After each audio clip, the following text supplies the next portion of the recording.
Be able to tune in real soon. Or start the stream. Yeah, the stream started, but we're still setting up. It's okay. It's alright. Just a little short setup here. I feel like also there's a stock category in Twitch also. I don't know if we want to do that. Right. You know what I feel like Twitch before it's like, oh, it's talking about crypto and all that stuff, and like here we are. Do we want to do that? No. I'm just saying like stocks and bonds it's category. on Twitch. No, we probably it's not even that popular, that category. Yeah. I'm doing film and animation on YouTube. Yeah. And yeah. Game stocks, chicken tendies, diamond hands. Hold the line. Hold war. Diamond hands to the moon. I wonder if we're gonna get flagged for that. Really? Nah, I don't know. Maybe. What would they have a stocks category for? I don't know.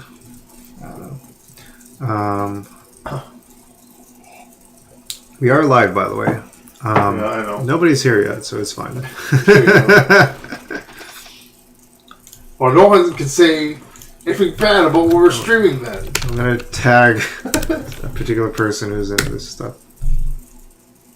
Yeah. Oh, he renamed his alias, I think. Okay. They just abbreviated it.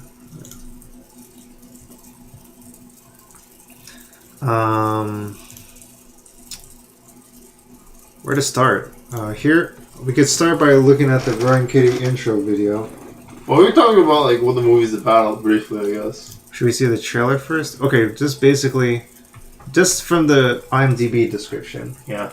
Is it 20? Dumb Money is a... Hi, this is Mudita Heart here. This is PRpHD here. And we're reviewing Dumb Money, a 2023 R-rated film about the GameStop saga in 2021, featuring its stocks. So, as per IMDb, Dumb Money is the ultimate David versus Goliath tale based on the insane, true story of everyday people who flipped the script on Wall Street and got rich by turning GameStop, yes, the mall video game store, into the world's hottest company. I guess this is sort of like when like they released the social network, even while like Facebook was just sort of starting out or whatever. Right. Yeah, it's like a very contemporary kind of thing. Yeah. And it has to do with like the internet and Reddit and social media, and like using social media in a new novel way to overturn things that like wouldn't necessarily be able to be taken on by average people unless powered through the internet and stuff. Yeah. The director is Craig Gillespie, who's known for I, Tonya, I believe. Let's check this out. I, Tonya. Craig Gillespie. Oh, I, Tonya, and also Carrell, and also Lars and the Real Girl. Lars and the Real Girl. That was Ryan Gosling. Ryan Gosling, yeah. And also a similar kind of story about a guy and a doll that's come to life or whatever, or not. I don't know that much about that movie. No, that's what that movie. I don't know. I haven't watched that ever, but that's what it looks like. Yeah. And it also stars like a wild cast, but maybe even before we even get into that, you can kind of see some of it here. Let's just watch the trailer first. Yeah.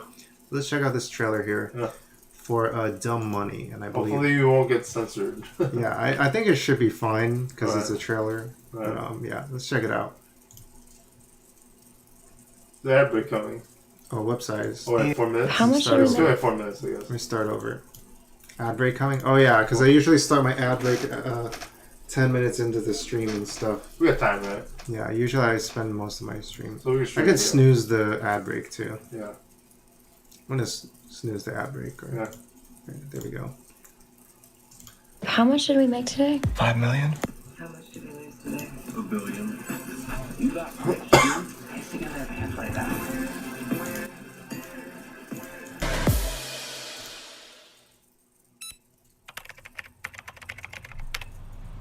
Holy fucking shit. I will tell you, I've never seen anything like it. Holy fucking shit. Is the craziest I think I've ever seen. Everything okay? 11 fucking $1 million. What are you gonna do? Get a Ferrari? What the fuck? Oh, language. The baby's here. Yo, what up, everybody? Roaring Kitty here. I'm gonna pick a stock and talk about why I think it's interesting, and that stock is GameStop. I love this guy.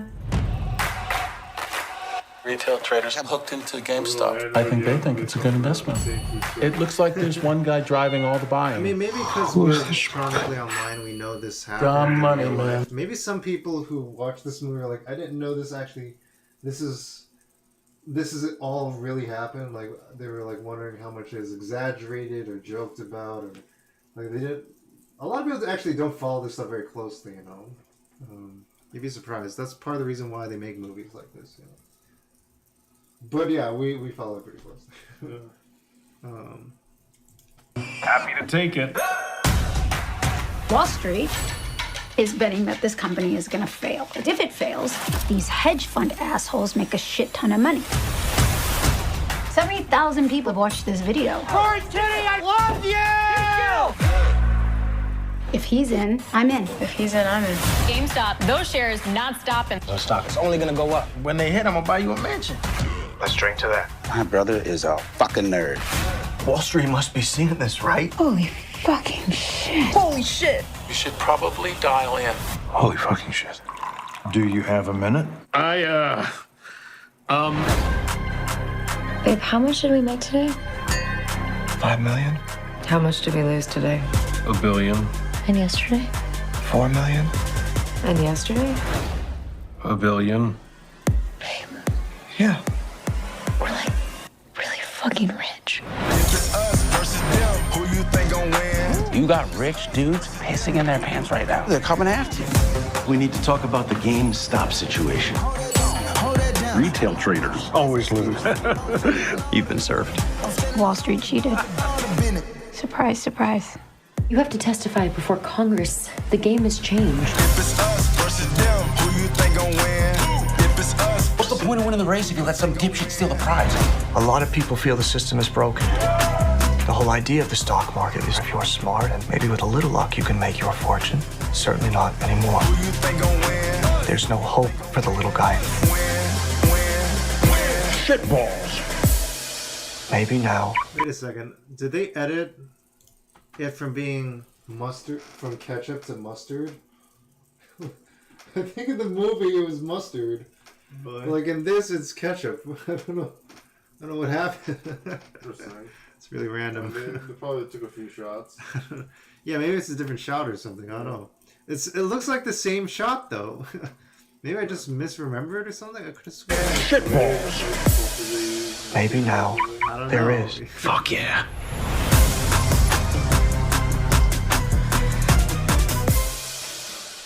So, we're doing an interesting review of this movie and stream today because we're going to talk about the movie like we do in our normal movie podcasts. Like, talk about some things we thought about the movie. But then we're also going to, like, bring it into context with a bunch of stuff that happened in real life outside the movie.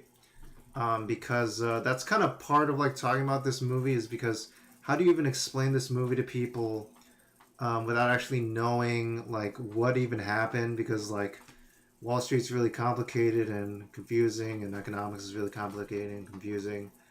And yeah, it's kind of useful to bring it into context because like this is all stuff that happened in real life too. So I think that's nice.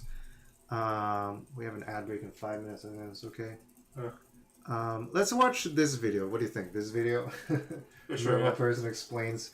So this is like GameStop was big news, and then a lot of people were hearing about it to the point where people who didn't even know what was going on were talking about it and trying to explain it. And this is a woman who's like a parody of that kind of thing. So she's kind of like making fun of that kind of thing. So this is next on our playlist here after the trailer. So this is based on a Twitter video uploaded by this voice actress and performer. So this is a normal person explaining what happens on the stock market, what's happening on the stock market regarding GameStop and our Wall Street bets. So yeah, she's just like a woman in her car and stuff. So let's check it out. So I have been seeing a lot of people online who are like, what is going on with the stock market? Is there anyone who can explain this in normal person terms? And so I decided I want to do that because like I own stocks. So I like have a pretty good understanding of the stock market. And from what I understand, there are these people who they have lots of money and they have hedges around their house. And they do have hedges around they go to the market, but it's like not a real market. It's it's metaphorical, but it's real. And they go, that company is not doing well, so I'm gonna make it do worse. So they pull out some papers and they go, who wants to make a deal? They start making deals and they say if this company's good, if it goes down, then I get money from you, and if it goes up, then I'll give you money. That's how it works. They don't tell you that it's not gonna go up. I mean, they will make it so it goes down.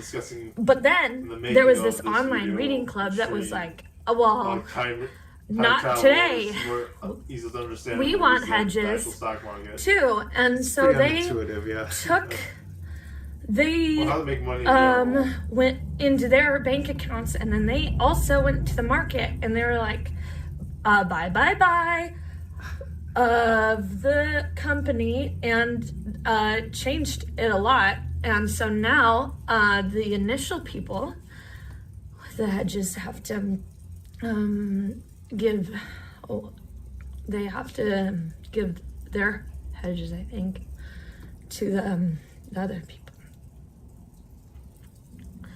So yeah, if you have any questions, just let me know.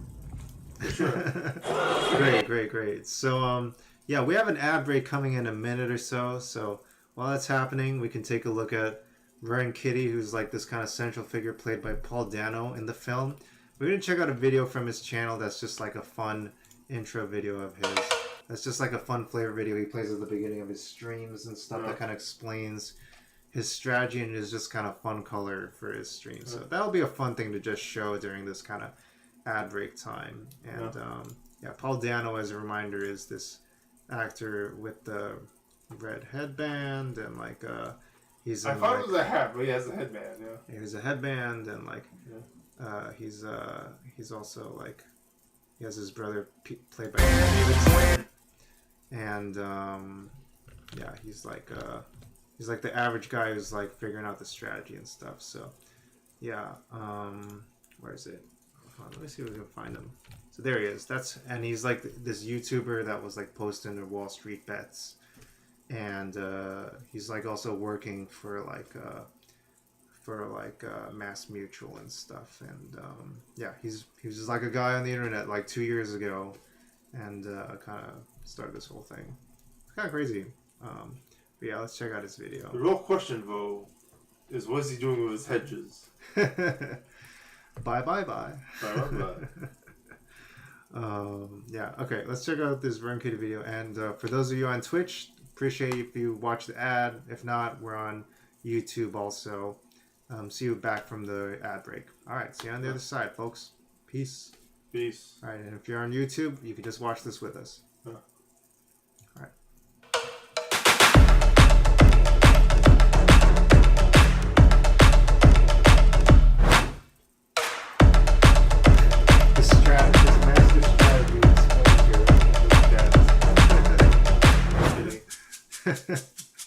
There's a lot of production value. It is a lot of production value. He's a video creator, you know?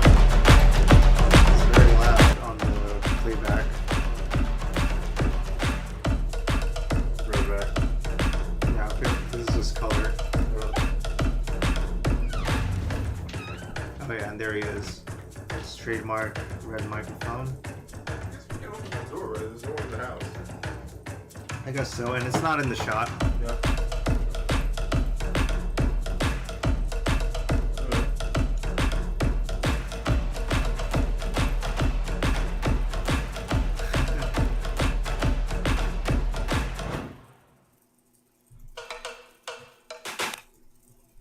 Ad break ends in 3 minutes. Oh wait, there's another ad break. Oh, my bad.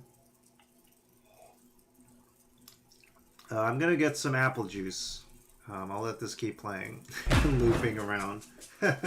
Be right back.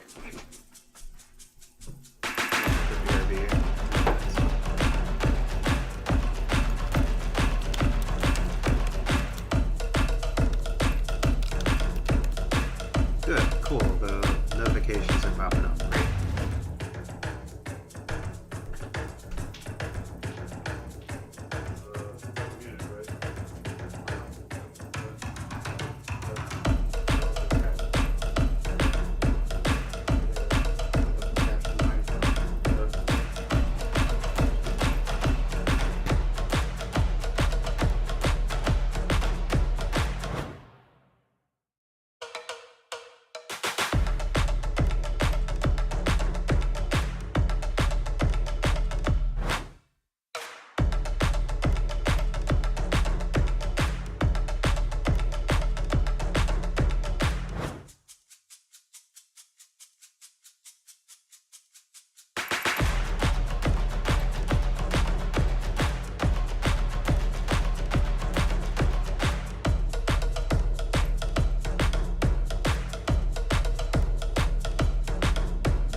we're back. Yeah.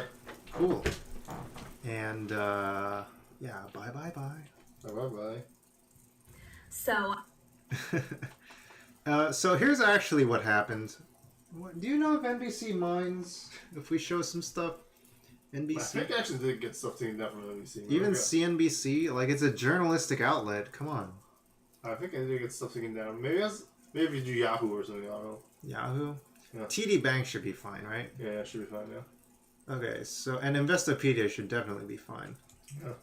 So let's do this Investopedia video here. So this is going to explain short squeezes for layman's here. This is going to. And I felt like in the movie they didn't really cover this at all, even though it's the whole premise of the movie. Yeah, it's really bad when like this stuff is supposed to be really. It's the central conceit of like what's driving all the action in the thing. And the time travel is more easy to understand than this really. Yeah, that's what I was explaining to. That's what I was saying to PRpHD the other day after we watched this movie. Was like, people seem to have a more of an intuitive understanding of like how stuff like time travel works, because like it's based in like physics, and you're like, oh, if you could go back in time, it's just like you're at a different time, even though you're in the future, you're in the past.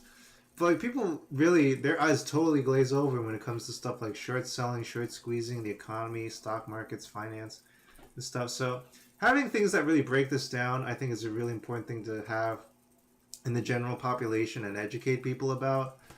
Yeah, it's kind of like why like these things keep happening over and over again is because there's not enough public pressure to like put on like organizations and federal regulatory bodies. I don't know. More people should learn about this stuff just so there's more outcry and stuff in general. I think it just leads to better outcomes.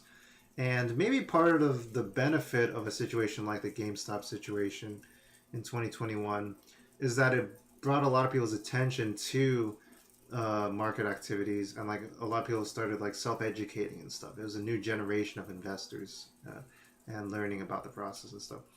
Probably also some amount of like people making mistakes and stuff too, and the costly ones at that. But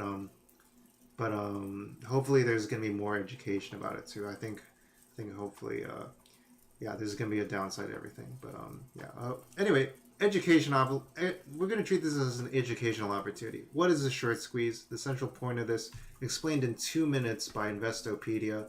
Very good resource. You can read stuff by them on their website. Very good. So this is in 2 minutes. Let's check this out. Yeah.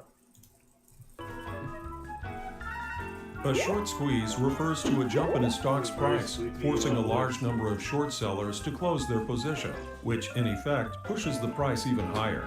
When an investor shorts a stock, he borrows shares from another account and sells them, agreeing to replace the stock at a later date. Short sellers predict the price will go down, enabling them to buy the shares at a lower price. When the share price starts to rise, many of these same investors will decide to buy the stock before their losses escalate further. This flood of buy orders causes the price to climb even higher. First Class Aeronautics, an upstart aircraft maker, recently unveiled its new flagship model. The rollout was delayed for several months, leading many investors to question whether the plane had design issues. Consequently, many of them decided to short the company's stock. But as it turned out, initial orders ended up being stronger than expected during the plane's first few weeks on the market, pushing the company's share price from $17 per share to $20. This isn't like that before. Oh, really? I imagine so. I don't know how much, but how much short interest is there? Yeah, That's the real actually, question. I don't even know about this. Whenever we're doing something new, there's probably some skepticism there. Yeah, for sure. Huh. I mean, sometimes that's priced in as a result. Like, yeah. Price discovery is really tough when it's based on a new technology and stuff. Yeah.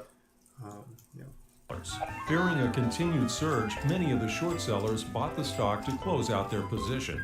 These purchases pushed the stock higher still to $23 a share. It's important to remember that this secondary push has more to do with the large number of short positions than the stock's fundamentals. Contrarian investors will sometimes try to cash in on this phenomenon by taking a long position on heavily shorted stocks, that is, buying them with the hope that they'll appreciate. Going against the crowd like this is typically a high-risk, high-reward proposition. Even so, some feel it is safer to bet on a stock rising than on one falling, where the potential losses are limitless. So that was really fast. It explained it pretty well, I guess. The main parts are this area here. To replace the stock at a later date. He borrows shares from another account and sells them, agreeing to replace the stock at a later date. This one day. Yeah. Short sellers predict the price will go down. So borrows it, sells it now, promises to buy it later, and then as a result, if you sell it now, you hope that you sell it high now, and when you buy it later, it's going down at a lower price, so you pocket the difference. Enabling them to buy the shares at a lower price. When the share price starts to rise, many of these same it's a weird shape. Investors will decide to buy the stock before their losses escalate further. So yeah, if it's and then you hope it goes. If it goes up, that's a problem because it makes the you're buying it for higher than what you sold it for. Right. Yeah. How can you sell something that you don't even own? It's a promise that you're going to buy it back, and it's kind of built in. Yeah. It is a little unintuitive. Yeah. If people are still complaining about not understanding it, still confusing. Let's see if we can explain it a little better with the plain bagel rather than this short. But let's do a TD. Let's do a 5-minute version of it explained by TD. Okay. This is by a TD Ameritrade, or TD, just TD in general, because it's not necessarily Ameritrade. This is a bank explaining short selling. They do pretty good educational videos. Yeah. One of the things you can do with a margin account is short selling. This is a strategy that's generally used by many experienced investors, and the point of it is to try and profit if a stock drops in price. What is short selling? Usually, when you buy an investment, like a stock, you do it hoping you'll make money by selling it at a higher price. This is called going long. Shorting, or short selling, is the opposite. In fact, you're selling a stock you don't actually even own yet, with the goal that you'll make money if it goes down in price. How can you sell something you don't even have? You borrow it. Let's say ABC1 Corporation has been doing really well, and their stock is currently priced at $100 a share. But based on some recent news reports, you think the tide will turn and the stock price will drop. In fact, you think this is something that will happen soon, and now you want to short ABC1 Corporation. Basically, you believe the stock price is overvalued and a downward movement in price is coming. To short the company, first, you need to borrow the shares from your broker's inventory. Let's say it's 100 shares. Interesting. They loan them to you, and you then sell those shares at the market for $100. At this point, you receive $10,000 cash for the sale, but you're short the stock. And you now owe 100 shares back to the broker because, remember, they lent them to you in the first place. Interesting. Later, if your prediction is right and the stock drops, let's say to $90, then you would buy back your 100 shares from the market at that lower price. Next, you return the shares to the broker and keep the price difference as your profit. You just made $1,000 shorting ABC1 Corporation. Your hunch has quite literally paid off. But money. What if things don't go your way and the company's stock rose from $100 a share to $120? Uh-oh. If we ran through that scenario again, what would happen? First, you borrow 100 shares from your broker, and then you sell them for $100 a share. But now, the stock price jumps up $20. If you buy back the stock at this price, you'll lose $20 for every share that you sold. The shares you repurchased are then returned to your broker, but you absorb the loss. But what if you didn't end up buying those shares back, and the stock just kept going up and Uh-oh. up and up. Uh-oh. The thing about short selling is that it's incredibly risky because theoretically, there's no cap on how much you can lose.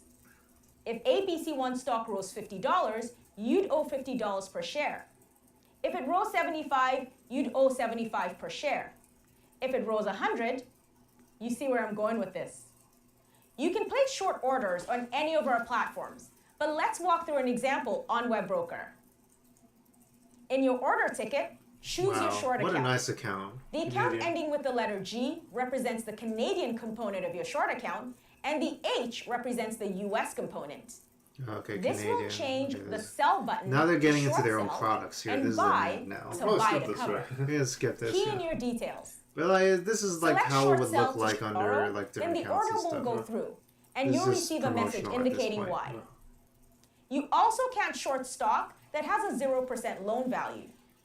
This is a stock that has a 100% margin requirement. In other words, you're required to pay for the entire order on your own. You can't borrow funds. If you're interested in short selling, you can request to add this feature when you apply for a new margin account. Okay. If you already have an existing margin account balances. Okay, so we're not recommending you do any of this by any means. That's like you're taking a. Not only are we recommending to not do this, this video explained exactly why you're at an incredible risk of doing this. Because, like, if you just educationally just explaining how this works, if you buy a stock for like $10 or whatever, and it goes down to zero, you lose $10 per share or whatever. If you buy a stock for $10, if you short sell a stock for $10, you could gain $10, but if it goes up, it could go up infinitely, and you could lose an infinite amount of money. Like, there's like an incredible amount of risk with that. So I would highly not recommend doing that sort of thing.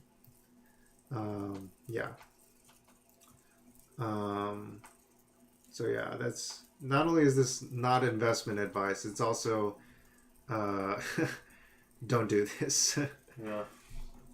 That would be the advice. That's the advice. Yeah. People lose enough money going long on things, which is to buy it and like sell it at a higher price.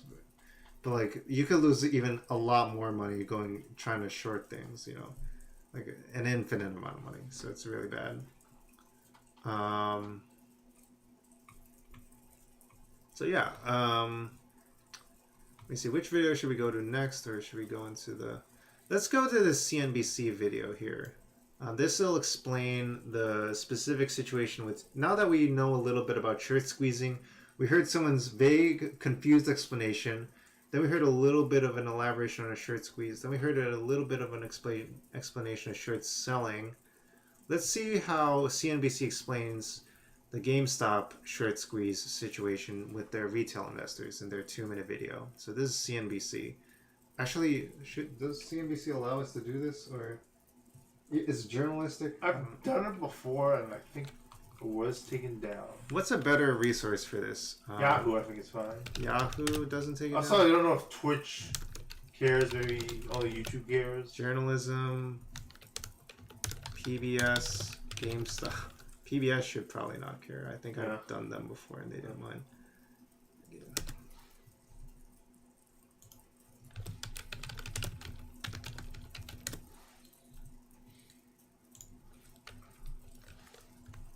That's all CNBC. I guess PBS wouldn't touch it. I guess we could do Plain Bagel. We show a little bit of clips from Plain Bagel. And we can post this. We'll be posting this playlist on the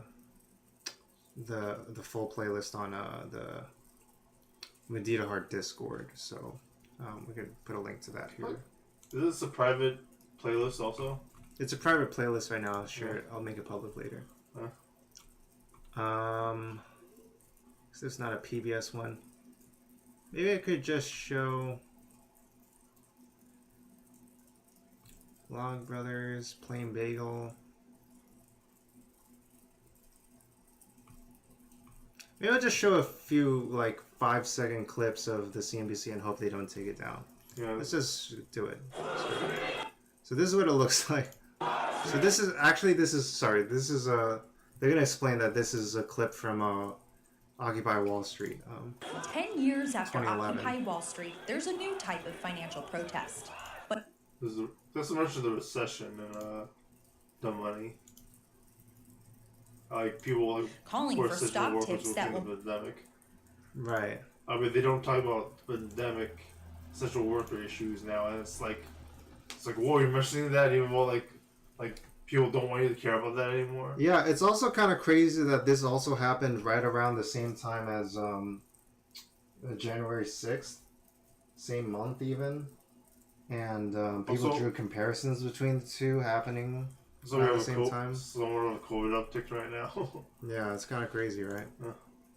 So here's man of the hour, Jim Cramer, explaining this. Never seen. There's nothing normal about what you're seeing. This is Inverse Cramer. Inverse Cramer. When it comes to this stock right now. That's because GameStop, which sells... That's Andrew Ross Sorkin, actually. I don't know what that is. Yeah, he actually is in charge of a finance column on New York Times, and he's written books and stuff. Okay. He seems all right as a journalist on CNBC. Gamers, Gran Turismo. Video games and consoles is not doing well. Their sales are plummeting, and their stores are shuttering. Blah, blah, blah. User pointed out that GameStop had a massive amount of short interest, bets essentially that the stock would decline. As long as the stock fell, short sellers would make money. But the Redditors figured out that if they collectively bought a bunch of GameStop, they could force a surge. The short sellers would have to buy back higher, creating what's known as a squeeze. And it worked. GameStop skyrocketed, going from $3 in April to nearly $350 today. That's like a 150 bagger. It's crazy, huh? What is that? That's like rocketed, going from $3 900% back? No. 90,000% back? You do the math, I guess. 150 times 150, 100, 15,000% return. 11,000?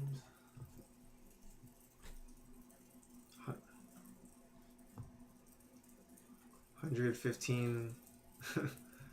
I know, it's a lot of money. Yeah.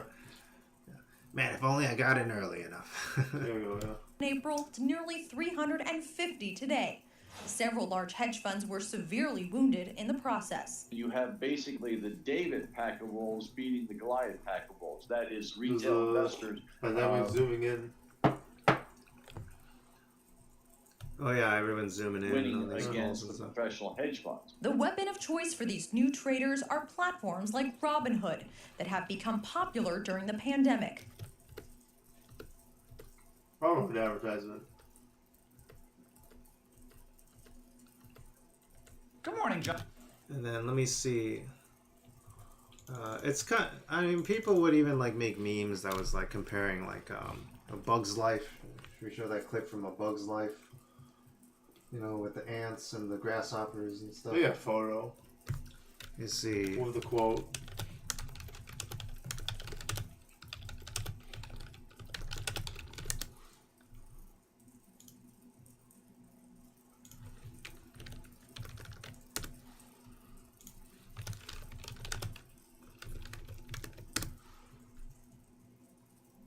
Here we go. Those puny ants outnumber us 100 to 1, and if they ever figure that out, there goes our way of life. It's not about food, it's about keeping those ants in line, blah, blah, blah. See why I like this movie so much? This is great, man. Yeah, it's interesting. Like this is like, no, we got to get rid of this attraction. We gotta get rid of this. Otherwise, they're gonna not like our movies anymore. Yeah. We're in control of the movies. Yeah. We control ESPN. Whatever.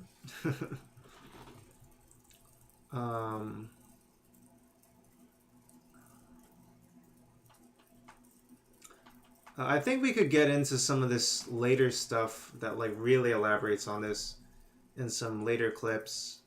But maybe we'll get into the movie a little bit. No, I think we've seen enough clips now. Yeah. So, yeah, back to the movie. This is Dumb Money. Yeah. It's about the GameStop saga. It was told primarily through the lens of like the Roaring Kitty character, also known as DeepF ingValue, also known as Keith Gill and his family. He's like kind of like the main. Well, that's his real name. Yeah, that's his real name in real life. Yeah. And he's played by Paul Dano. Yeah.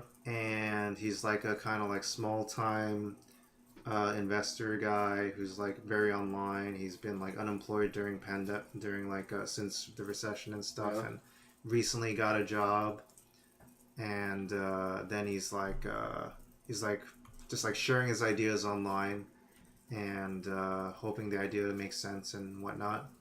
And then he's kind of like starts this basic movement that happens online that you see through the lens of these other characters who join along. And then you also see what happens on the other side, from the side of Wall Street, from like the different investors in companies and figures and people who's like, you know, they even show like during the film, like this is like a very cool technique they had. They showed like the characters when they were introducing them, like their net worth. So like they showed like some like nurse whose like net worth was like negative a couple $1,000s or whatever. Yeah. Like some students like negative $150,000, and then like these billionaires, $16 billion net worth or whatever, $3 billion, $400 million. There's a times where I thought it was going to be more of that, and like I was surprised like in the trailer they didn't even like edit it. They just straight had scenes from the movie with the net worth there. Yeah, I thought that was a cool technique that they used. I think the trailer was pretty well done. I think it actually it took a lot of key things from the movie, and yeah, it basically summed up like all the internet stuff. Yeah, and it's like, I mean, it is what it's about. It's about just how, I mean, it kind of it doesn't spoil anything for you. This is what happens. Yeah. But it's about how it plays out when you watch it. What did you tell me? That's what happened. I guess in the trailer, I couldn't make money off GameStop. Yeah, but you know, of course, in the movie they explain like the aftermath and everything that happens after all the big excitement and stuff. To some extent. A little bit. Actually, there's like some key details we've talked about before that they missed out on. So the stuff they're like, oh, it's a happy ending. Don't worry about it. Yeah, but. And it's kind of does. And like at the end, I'm like, I don't actually feel like this movie ended that nicely. But that's real life for you. But in that kind of sense, it has a lot of all these senses, it has a lot of comparisons to make with The Big Short. Yeah, one thing that occurs to me about that is like what happened to Keith Gill after all that. It is very concerning. Yeah. He's just completely dropped off the face of the earth. He's completely separated from public life. Like in the film, like he's a regular guy. Then he starts sharing his ideas on Reddit. Then next thing you know, he's like Twitch or something. He's on Twitch. YouTube. He's on YouTube. He's doing YouTube streams. You can watch the streams on his YouTube channel right now. It's archived on there. We showed like the intro for it, yeah. And there's like some other clips we can show in here too. Like that's still up there, but he's just like he has no public comments at all since then. Like in the film, they even show him being subpoenaed by Congress and stuff, and he has to make a testimony. And he's like seems really shaken up about the whole situation and everything. And yeah, he seems like his life changed very, very quickly in a short amount of time. Yeah. Like it wasn't like this GameStop thesis like took over like 10 years for him to develop. Like it was like a few months that he was like this idea was germinating for a while. It was during pandemic and stuff. Yeah. And then like then next thing you know is he's like at the center of like all this attention online, and like that's one thing. But then next thing you know, it's getting attention from regulators in the government, and it's also getting attention from Wall Street. That's maybe even more scary. Yeah. You know. It's like a big way to change. His life has changed a lot. They're going after his job and stuff. I don't know. He went from like being very like bottom of the totem pole a couple years ago. Then he gets like his job. He's happy about that. Then he's like an internet celebrity. That's already a lot. Yeah. Next thing you know, he's like public enemy number 1, and he's being questioned. Do you do all this stuff? It's from, I guess it's interesting. It's a quite a dramatic, Oppenheimer, right? It's quite a dramatic story for him. Yeah, it's a little bit like Oppenheimer, right? Yeah. Except more terminally online. You know, in the sense like the Batman or whatever. Like in this character in the Batman. We're finally modernizing stuff like that. Yeah. Yeah, and like maybe the biggest difference between this and The Big Short. The Big Short, it stars like Steve Carrell and Christian Bale, and Brad Pitt, and Michael Caine. More Michael. Master Wayne, you shorted the stocks. Yeah, that's Batman. But I sure hope you're not part of the fire brigade. Some men just want to watch the world burn. But the hedge funds. Some hedge funds just want to watch the world burn. But yeah, The Big Short is like about this kind of like contrarian take on like, oh, all of Wall Street's betting one way, and we're gonna bet the other way, and maybe it's very individualistic in this kind of sense, and that like it takes a few key geniuses to figure out this huge thing that's happening in front of everybody. That like, and then that breaks out the whole story, and they go against the whole grain, against everybody.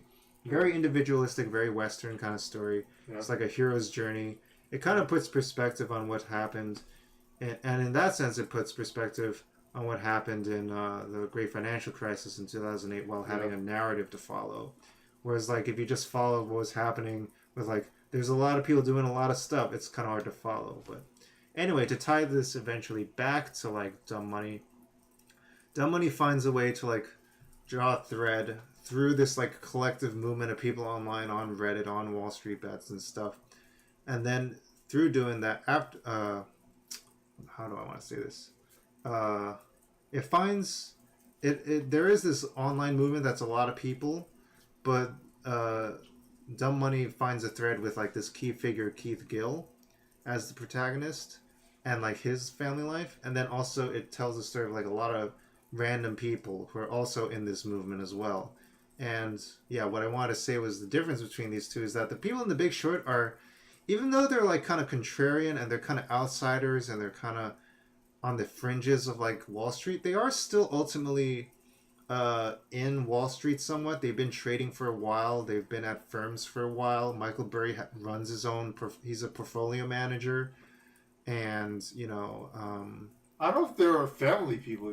Do they show like the kids or anything in the film? I haven't seen the film in a while. Yeah. It's less emphasized in the film. In the book, it's more emphasized. Well, like their family. I guess lives. it's so hard to avoid in Wall Street Dumb Money, because like it's all pandemic and like you're stuck in a basement and with your family. You're just stuck with your family the whole time and stuff, right? Yeah.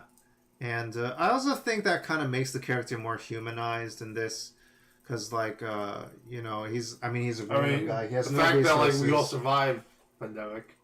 Right. And they're also showing this, and also in addition to Keith Gill's story, the other protagonists of the story are like random people they show that are also part of like the same Reddit community that are just random people out in the world just following his ideas and stuff. And they're also collectively. And I guess that's how the world is now, right? You make buddies online, talk to them. Yeah, unless they take down the Reddit board or whatever while it's happening and stuff. Or they shut down the sequel with Elon Musk and Twitter, I guess. Or they disable the app or something. Speaking of which, Elon Musk is in this film. Oh yeah, Elon Musk is in this film, yeah. And it's like actual live, it's like footage from real life that they showed. One of them was like a radio, one of them was like that, yeah. Yeah, they show AOC in this film too. Yeah, I was wondering, like, even though like the hair is different, I sort of picture like America Ferrera could have played like a good AOC. I think. I don't see it. You said this yesterday. I don't see it, but I'll let you have that. I'll let you have that. I don't see it. But let me see. Yeah, and speaking of which, we got to talk about the casting. Big Short was also known for its kind of unique casting to make the film exciting. Because, like, for Michael Burry, they had Christian Bale. Yeah. For Steve Eisman, they had Steve Carrell. And I was about to say Michael Scott. I think one thing, going back to the AOC America Ferrera thing, one of the things was, like, America Ferrera was like, all these billionaires are trying to, like, take all the money from us and, like, they're screwing us over. And I felt like that was a very AOC-ish moment. Oh, yeah. I mean, in this film, she plays a nurse. But, like, everyone's, like, all the protagonists aren't, like, rich, Right. They all suffer through the financial crisis. Right. And here's him with the tendies and the champagne and the sunglasses and stuff. Yeah. That's very good promotional work there. It's good. There's some good promotional images. The top 1%. Here we have Seth Rogen, Nick Offerman, Sebastian Stan, if you can recognize him without his looks, without his, like, beard and stuff, and Nick Offerman without his mustache, and this is Vincent D'Onofrio. I thought it. Speaking of which, can we talk about how you couldn't tell what Steve Corn looked like? I forgot. There was too many people to follow. It was like I only know one of them because of a certain thing, whereas everyone else I never even heard of before. It's honestly a lot to follow because they kept jumping between the characters, and the characters aren't that well defined. It's just mainly it's an event story, sort of a. Not a disaster movie, but sort of like that kind of story. Sure. It's like you just got to follow the chain of events and stuff over the course of like an hour and 45 minutes. Yeah, it's sort of like 24, like, basically. Yeah, it's like...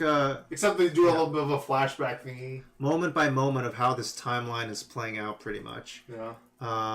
And I wonder if that's how the novel did it too. Like they talk about then, and then they go flashback towards that. Yeah, this movie is based off of a book called The Antisocial Network. And that's very ironic considering who made this film. Yeah, I believe some of the executive producers were Winklevosses and stuff. So that was very interesting. Yeah. Yeah, here we have Paul Dano here. Here's Pete Davidson as his brother. Here's America Ferrera as a nurse. Here's I forget what this actor's name is, but he plays actually plays a GameStop clerk in the film. I forgot to mention this when we were talking about the movie. I think the cover how like every person at the register always has to upsell them something like the warranties and everything, and they covered that really well. And I feel like I've never seen anything mention that before in like a film before. Yeah, like, you never see GameStop in a film. Because like there's a lot of attention to detail that like you take for granted. Yeah. This movie is done in capable hands. Like when I heard they're gonna make a GameStop movie and it's called Dumb Money and it's got like Seth Rogen in it and stuff. Is he gonna be like Is it gonna be a dumb movie and stuff? But this is like done quite in very competent hands, and it's very humanizing. The cinematography is done well. They have good editing. The attention to detail is done well. They do capture that it is like in the midst of a pandemic. You really feel that throughout the film. They have like scenes that set. Can we look up when they filmed this, by the way? Because that's very interesting. Did they actually film it when it wasn't a pandemic, or did they actually film it during a pandemic? That's a great question. So the production of it, let's see. Probably on the wiki, yeah. Let's see. Dumb Money Film. Wikipedia. Dumb Money. Production, development, casting, filming. Principal photography took place in New Jersey from October to November 2022. So it got a little bit better then. Well, it's like the end of 2022 also, yeah. Okay, so end of 2022. Interesting. And it's like over a month, so principal photography. They might have done like secondary photography or whatever at different moments. So which cities was it? In Morris, Essex, and Hudson counties, with scenes filmed at St. Elizabeth University. So it's like a few counties. Is that New Jersey? New Jersey, yeah. Interesting. Yeah, all of it done in New Jersey, even though the film... From what I've been in New Jersey, it always feels like a small town feel, which is nice about it. Yeah, unless it's like, big Wall Street people or whatever, I guess. Okay. So those are some big... Who like commute to Manhattan or whatever? Yeah. Like you gotta have I mean, like you can't. You gotta have your big house and stuff. Let me see. Speaking of which, we have no idea. I think all the budget for this film went to the big houses for the big execs of the hedge funds. Yeah. Because like, everything else is like, it's just two people on the screen because like it's their pandemic. And like, they spend no money on like actual actors because like it's pandemic and like it's set in a pandemic and like you don't need a lot of actors when you're doing that kind of social distancing. It's a very small budget film. Yeah. It's like you figure they do more films in pandemic just so like they'd be like, yo, all we have to do is film two people talking to each other, and it could be over a YouTube thing or whatever. It's people on phone calls. It's people like in a hospital chatting. And there's people in front of a computer screen by themselves, you know, somebody in the kitchen. It's not much going on. Yeah. Even when they're in the big fancy houses, there's nobody there. They're just sitting there. They're not even doing anything. They're just sitting there. They're talking to other people. They're on the phone. They're on the phone with them. They're zooming with other people. There's not a lot going on. And there's not a lot of... what's the name? The creator of like Seven Samurai. There's not like Akira Kurosawa placement of human beings in the film. Yeah, there's not like these Steven Spielberg-esque kind of like Lawrence of Arabia, like huge tracking shots of like crowds of people. Going into Hollywood stuff. Yeah. No, definitely not. Yeah. Very minimalist indie film directing. It was like probably had a small cast. Yeah. For like extras and stuff. Yeah. Very small film, and I think because of that they could focus on like the little interactions of the characters, and that was kind of the emphasis of the film. There's even like narratives they're drawing of like I don't know if this is probably not in the book, but like to elaborate on how these people were identifying with this movement and stuff, and like how they were caught at different emotional moments and stuff. Like they even had this like humanizing element of like why is this person investing in this thing? Well, their father was like a manager at a grocery store, and then it got bought up by Wall Street. Or like someone's about to make an investment, they're on their phone, they're at a gas station, they're connecting with another human being for the first time in a long time. It doesn't work out, and then she's like, fuck it, I'm gonna buy this thing on my phone impulsively just to feel something in my life and stuff. And like there's moments like that really capture like the little like what makes a person do this sort of thing, what drives like people to join this kind of movement in the digital age, in a pandemic, on using mobile apps and stuff that are that's being powered by like these big tech companies and big financial fintech companies and stuff. So that said, there's a lot of greed and toxicity involved in this that wasn't covered in this film. I feel also like with WallStreetBets and like people being like to the moon or whatever. Like, well, they covered that in the beginning when he's online, but not like with like people you actually see. Yeah, I think they don't do it. They kind of like gloss over it a little bit. Yeah, they mention it a little bit, like the internet movement aspect of it. Like they show little clips of like, well, how could you follow these guys on WallStreetBets? What's going on? These guys are idiots. Yeah, they're like saying all this terrible stuff, and like they're like a bunch of racists or whatever. Yeah. They're saying like a lot of non-PC language and stuff.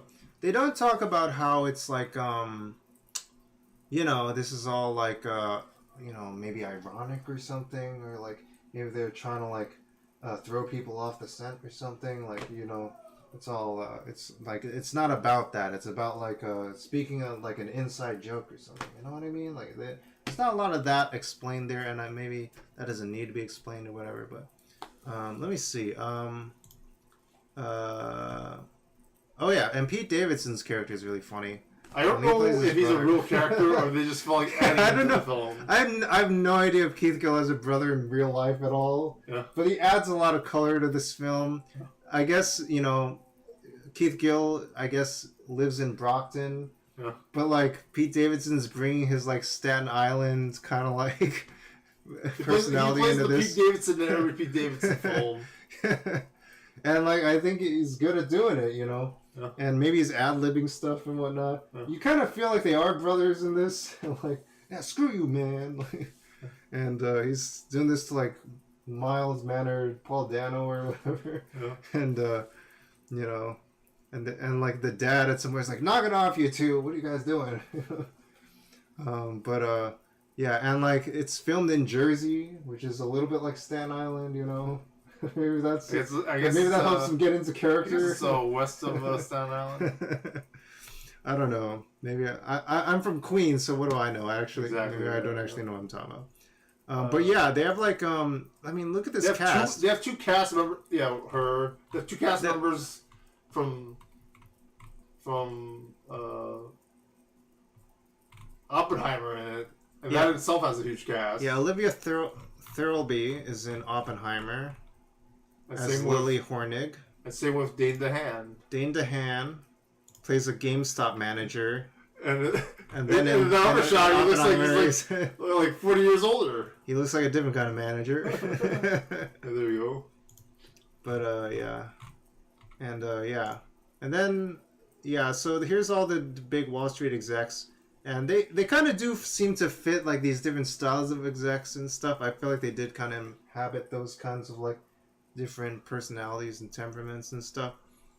I guess they didn't really go into the history of like most of the people outside of Seth Rogen's character, and like they're like based on real people or whatever, and then like you don't know most of the history of the hedge funds either.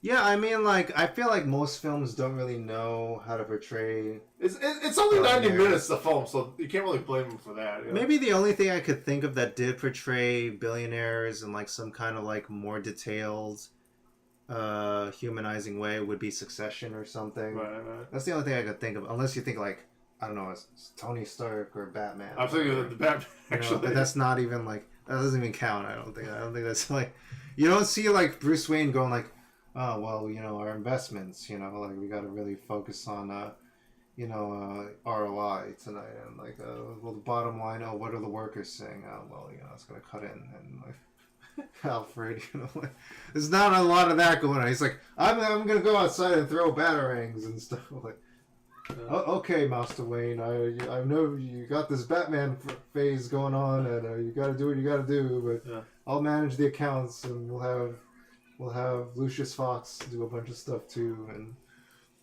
yeah. Anyway, okay, so she plays Caroline Gill. Okay, that's interesting. And then she plays Elaine Gill. Yeah, Caroline, Shailene Woodley first started out, debuted in this film, The Descendants, which I watched as a critic in New York Film Festival. Oh, okay. It was, I think it's directed by George Clooney. It wasn't directed by George Clooney. It was directed by Alexander Payne, and George Clooney starred in it. And the film critics were like so into Alexander Payne at the time, even though like maybe because they don't remember his films, but like they were really into it. Oh yeah, she's in Divergent also. She's in Divergent, Allegiance, Big Little Lies. She's in a video game. She's a video game actress. I guess so, right? Allegiant, the VR experience. There you go. As the voice, she's in the lead scenes of Amazing. They have two cast members from the Amazing Spider-Man 2 with this. Interesting. I guess because it's Sony Columbia. She's also in The Fault in Our Stars. The Secret Life of an American Teenager. Descendants in 2011. As I mentioned, yeah. CSI New York in 2007. Yeah, they have an interesting cast. And then, and of course, like Vincent D'Onofrio, Paul Dano, Pete Davidson, America Ferrera. I don't know this actress who plays Rai. I don't know, yeah. And then Nick Offerman, of course. Playing old Vince McMahon before the mustache. Oh, Nick Offerman. I don't know why. And speaking of, here's Seth Rogen. There you go. Sebastian Stan. Sebastian Stan plays the head of Robin Hood. Yeah. One of the heads of Robin Hood. Yeah, which is a big deal because of like the whole. Spoilers alert! In case you didn't know, like they freeze purchases of Robin Hood. They don't. But they cover why they had to do it. Albeit, like you can tell, like they didn't do it for the right reason. They don't quite get in. So maybe this can bring us into our next segment. Yeah. Because like this part is actually a little complicated. The relationship between like the character is portrayed in the top half of this image here. Yeah. Like all these people, like Sebastian I Stan, do D'Onofrio, feel- Rogen, Nick Offerman. I do feel like once that moment hits, Fo, you understand everything that's going on, no matter if you know anything about the stock market or nothing about the stock market. So like They yeah, explain it pretty simply and it's pretty direct. yeah. Here's like a diagram they have here on like one of Jon Stewart's shows that was on Apple TV Plus. Yeah. That kind of like really kind of illustrates the relationship between the things. So this is a video of his where he talks about the GameStop situation with the Redditors exposing the stock market and whatnot. Yeah, here's how his team described the system a bit better. I'd pick up my phone and I'd hit the old Robin Hood buy button and boom, my order doesn't go to the stock exchange because of something called payment for order flow. My order somehow goes to this other company no one's heard of called Citadel. Like before, you had to like They're a middle- do actual pieces of paper and the certificates and whatever. Right. Now online it's different. Yeah, there's a middleman. Yeah. Well, before you'd have brokers to actually buy and sell or whatever. Right. Yeah. Yeah, you're not dealing with the brokers themselves. It's like a machine now or whatever. Yeah. Yeah. Yeah.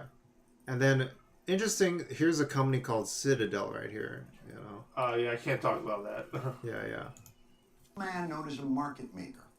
They match buyers to sellers. And they have paid Robinhood hundreds of millions of dollars for the privilege. I'll actually step out of now, I processing think. the Okay. order. I think that's fair And enough. then That's fair Citadel, enough. or any Okay. market maker still doesn't have to take that order to the stock exchange. They just match it to other orders they've also already paid for. Or they slip the order into what are called dark pools. And dark pools are private exchanges where the big boys trade stocks in the dark. Yes, the actual name of that is dark pools. They named it dark pools. How fucking invincible do you have to feel to name the place where you conduct your least transparent business dealings dark pools? Thank you for your order. I'll just take it down to my chamber of schemes.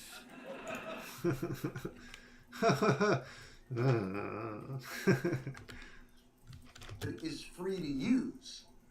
They're being paid hundreds of millions of dollars by middlemen for the privilege of processing stock orders. So we know who their real boss is. But why the fuck would these guys pay hundreds of millions of dollars for that privilege? Let's ask Citadel CEO Ken Griffin. Payment for order flow is a cost to me. Oh, well, yes, it costs you hundreds of millions of dollars. Why would you do it? We want to hold on to this democratization of finance that's taken place. If payment for order flow helps to maintain that as a reality, I think that's good for everybody. That sounds pretty good. I've got no complaints about that. It sounds good to me. You're a really good person. See, Ken Griffin, he's just a nice guy. He's going broke to create this democratization of markets. Obviously not that broke. He does live in literally the most expensive house in the history of the United States of America, and also spends time at his other house here, and this other one here, and then there's this one here, and of course, any of these here. You know what? Fuck this guy. So what's really going on here? How do these particular middlemen even make money? Say, Jason, you want to buy a stock for $10 and... This is Bloomberg Business Week. So this is like Carrell, and you're selling it for $9.99. Well, they'll internalize that trade and they'll make a cent per share. It doesn't sound like a lot, but if you do it enough over and over again, those pennies add up. Huh. So for every trade, they're skimming pennies off the top. How many fucking pennies put you in all those houses? Let's break this down. First of all, the hundreds of millions that Citadel kicks back to Robinhood should be going to the retail investors, or at least a cut of it. And the pennies they're scooping on price differential should also be going to the retail investors. I mean, who came up with payment for order flow? Bernie Madoff? Yes, it was actually Bernie Madoff. It was literally Bernie.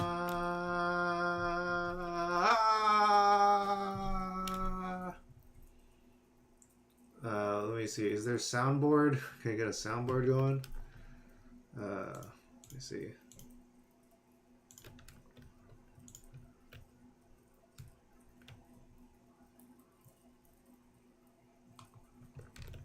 Soundboard. Sound alerts.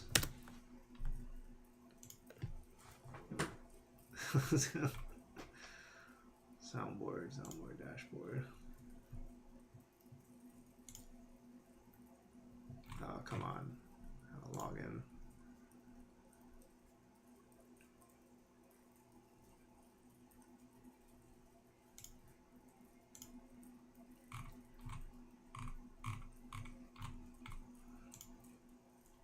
Can I play this? How do I play this?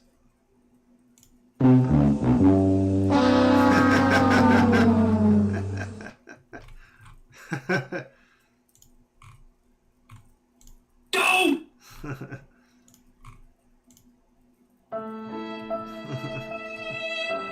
That's too sad.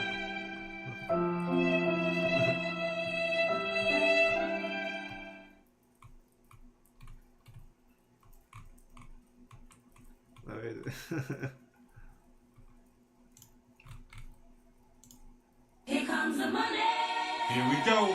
Money talk. Here comes the money.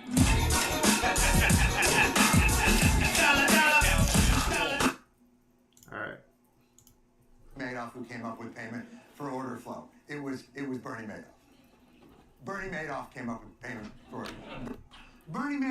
Bernie could be illegal, which by the way it is in many other countries. Somebody should really tell the Securities and Exchange Commission about this, and it turns out somebody did.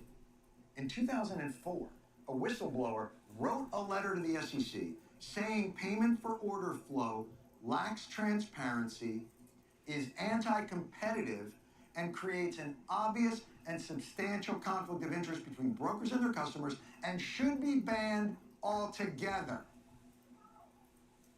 Pray tell, unmask the hero of our tale. Oh boy. The brave whistleblower. Oh boy, I forgot this part. I don't remember what he says. It is Ah! Citadel Investment Group.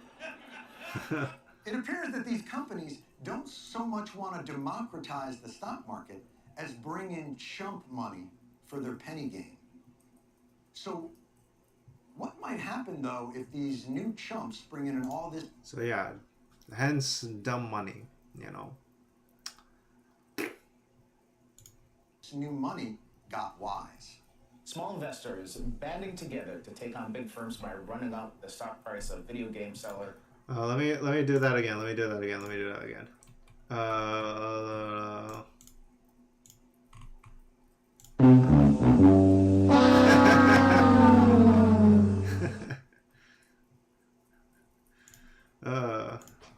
GameStop. It's a stock worth just a few bucks a year ago and closed at $347. If you invested $5,000 in the GameStop just 2 weeks ago, you would have made more than 86,000 bucks. The hedge funds that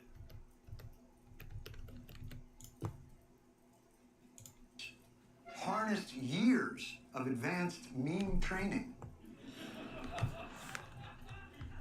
to realize that the company GameStop was being massively shorted by hedge funds. Basically, hedge funds placed giant bets that GameStop's price would go down. The Reddit users thought, well, geez, why don't we all just get together and short squeeze them, drive the price up, hold the stock, make a little money, and as a consequence, force those hedge funds into massive losses. And it worked. It worked. It worked.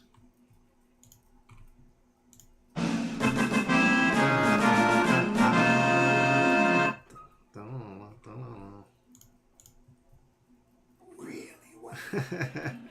Discount online brokerage Robinhood barred users without warning from buying new shares of GameStop. I opened up the app. I saw that you could no longer press the buy button in Robinhood.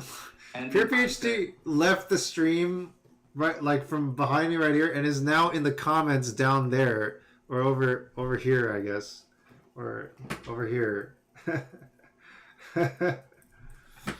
This guy sort of looks like... Are you just saying anybody in a baseball cap looks like Steve Cohen now? You said that Vincent D'Onofrio looked like Steve Cohen because he had a Mets hat.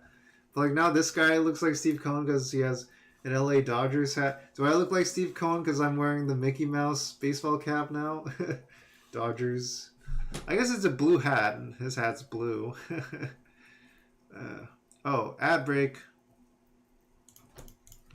Ad break.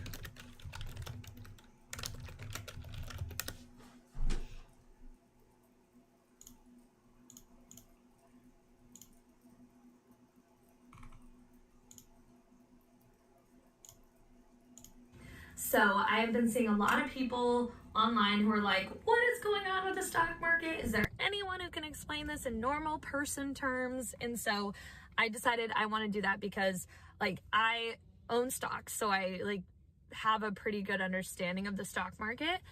And from what I understand, there are these people who they have lots of money and they have hedges around their house and they go to the market, but it's like not a real market. It's it's metaphorical, but it's real. And they go, uh-oh, that company is not doing well, so I'm gonna make it do worse. So they pull out some papers and they go, who wants to make a deal? They start making deals and they say if this company's good, if it goes down, then I get money from you, and if it goes up, then I'll give you money. But they don't tell you that it's not gonna go up. I mean, they will make it so it goes down. But then there was this online reading club that was like, well, not today. We want hedges too. And so they went into their bank accounts, and then they also went to the market and they were like, buy of the company, and changed it a lot. And so now the initial people with the hedges have to give their hedges, I think, to the other people. So yeah, if you have any questions, just let me know. So I have been seeing a lot of people online who are like, what is going on with the stock market? Is there anyone who can explain this in normal person terms? And so I decided I want to do that because like I own stocks. So I like have a pretty good understanding of the stock market. And from what I understand, there are these people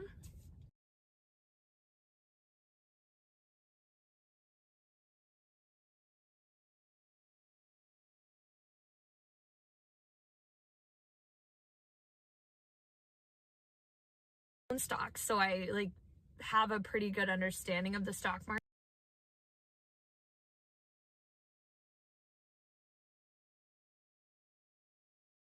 Like have a pretty good understanding of the stock market.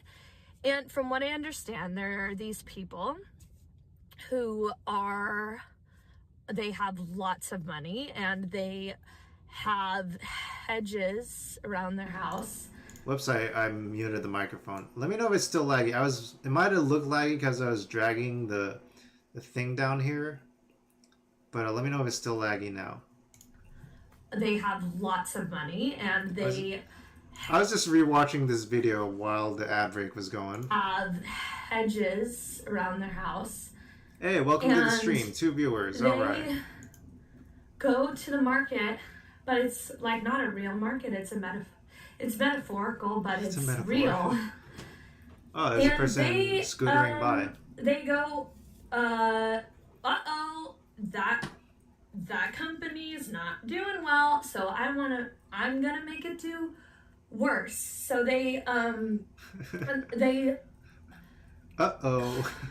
pull out some papers and they go, This company is not doing well. Wants to make a deal. They start making deals, and they Wants say, to make a deal. If this company's good, if it goes down, then get money from you, and if it goes up, then I'll give you money. But they don't tell you that it's not gonna go up. I mean, they will make it so it goes down. But then there was this online reading club that was like, oh, well, not today. We want hedges too. And so they took. What's she up to now? They. She's an expert on the stock. She's in the house of hedges. And they also went to the market and they were like, bye. Of the company and changed it a lot. And so now the initial people, the hedges have to give their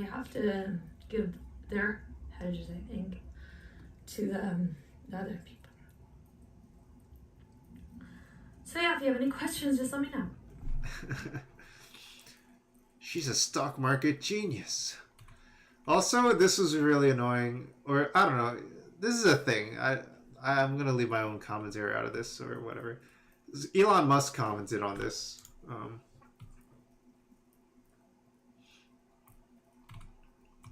Elon Musk commented on this video. That's how big this video was. This got a lot of views. It got 440,000 likes, 86,000 retweets, and how many views did it get? Let's see.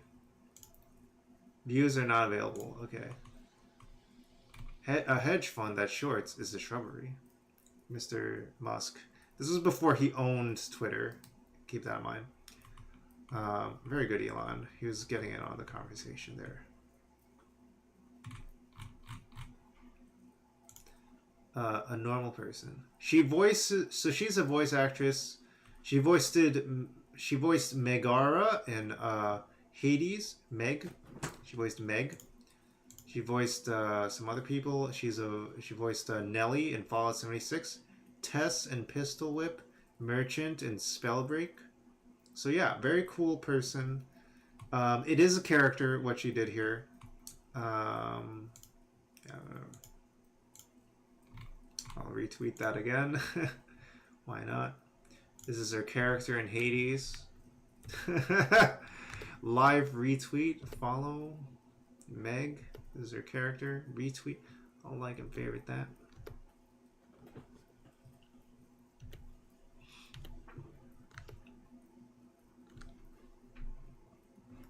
No, she's not Hades.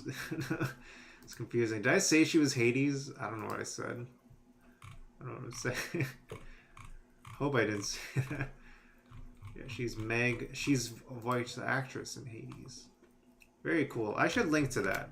I'll link it to the tweet itself. It's her pinned tweet. January 27th, 2021. Very legendary. A tweet that'll go up in legend. Yeah, please go back and clip. That would be a perfect clip.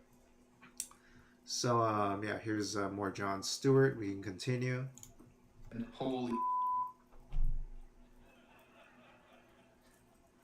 Don't be coy. Holy what? But not selling it. Did you say? GameStop, but not. Why would Robinhood halt buying GameStop? They halted buying GameStop, not selling it. Buying GameStop, but not selling it. They said it was because they received a call from their clearinghouse. From their bookie, who said, they're on the way to the house. Get the fuck out of the house. They're in a black Lincoln John Nano.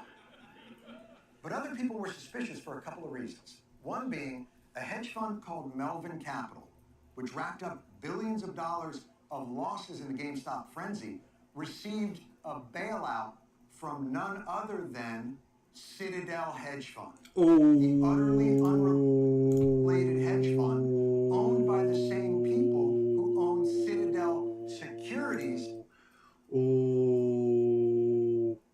Womp womp. Oh, hold on. Give me a second. Womp womp. Oh,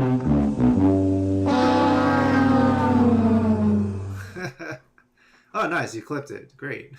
Thanks for the clip. Oh, yeah, and I gotta give a shout out PRpHD. Boom, boom, boom, boom. Which is the payment for order flow company that handles Robinhood orders. And if this sounds insane, it's because it's insane.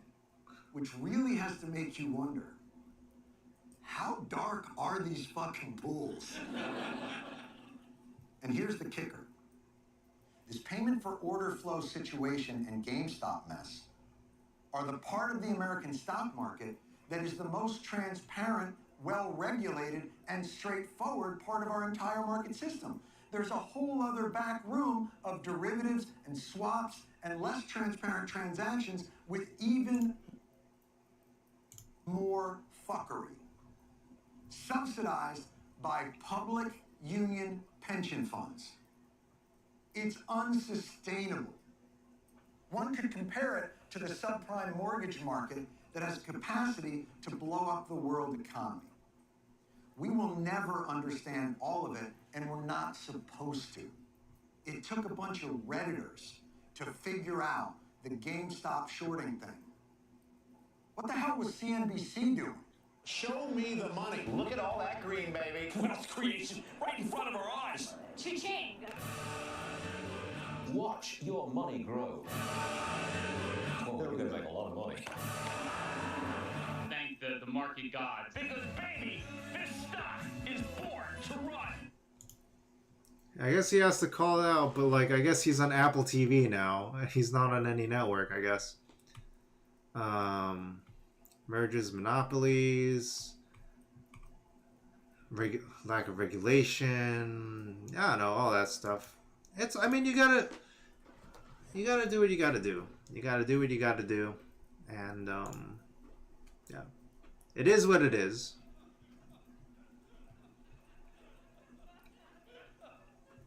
Someone should question him publicly. I'm sure that would have tremendous ramifications.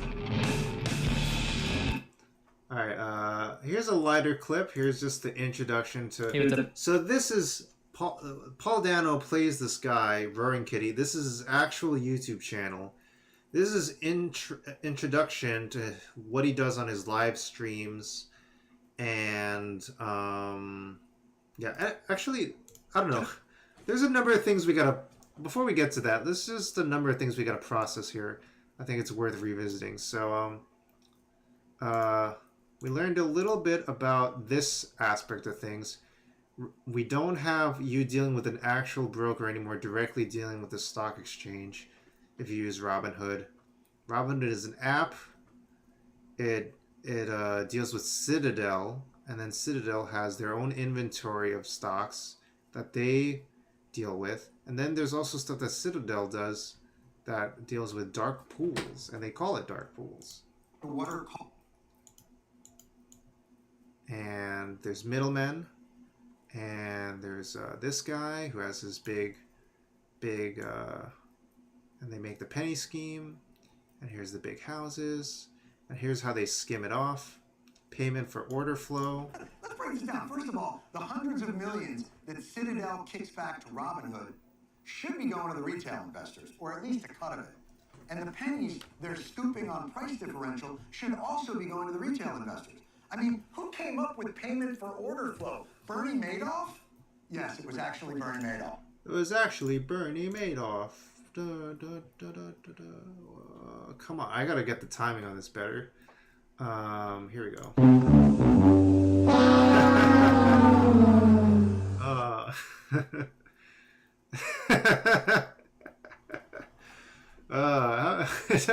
How could it get worse than that? And then yeah, it's pretty bad. And then this is obviously a problem. This should be illegal. It's illegal in other countries. People criticize this. They brought it up to the Securities and Exchange Commission. Together. Pray tell, unmask the hero of our tale, the brave whistleblower from the year 2004. It is da da da da Citadel Investment.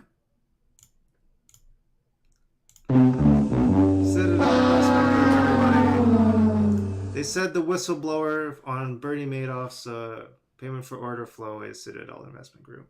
And it's illegal in other countries, but anyway, Reddit figured it out. And then Melvin Capital bailed them out. They Don't be coy. Holy what? So, just to be clear, this video kind of explains like the relationship between Citadel, Melvin, and Robinhood, and that's like a thing that explains like a particular scene where things are going down with like GameStop, Robinhood, Citadel, and Melvin, with like a lot of these key players here in this top part of this promotional image here. So this is just a little explanation of it. It's kind of hard to get into it all in the movie because it's an hour and a 45-minute movie. Yeah. Oh yeah, and then this is also part of the movie. It's Cardi B's WAP was also part of the movie. Ba-ba-ba-ba. There's some chores in this house. There's some chores in this house. Certified freak. 7 days a week. Ba-ba-ba. Make that da-da-da week. Oh yeah.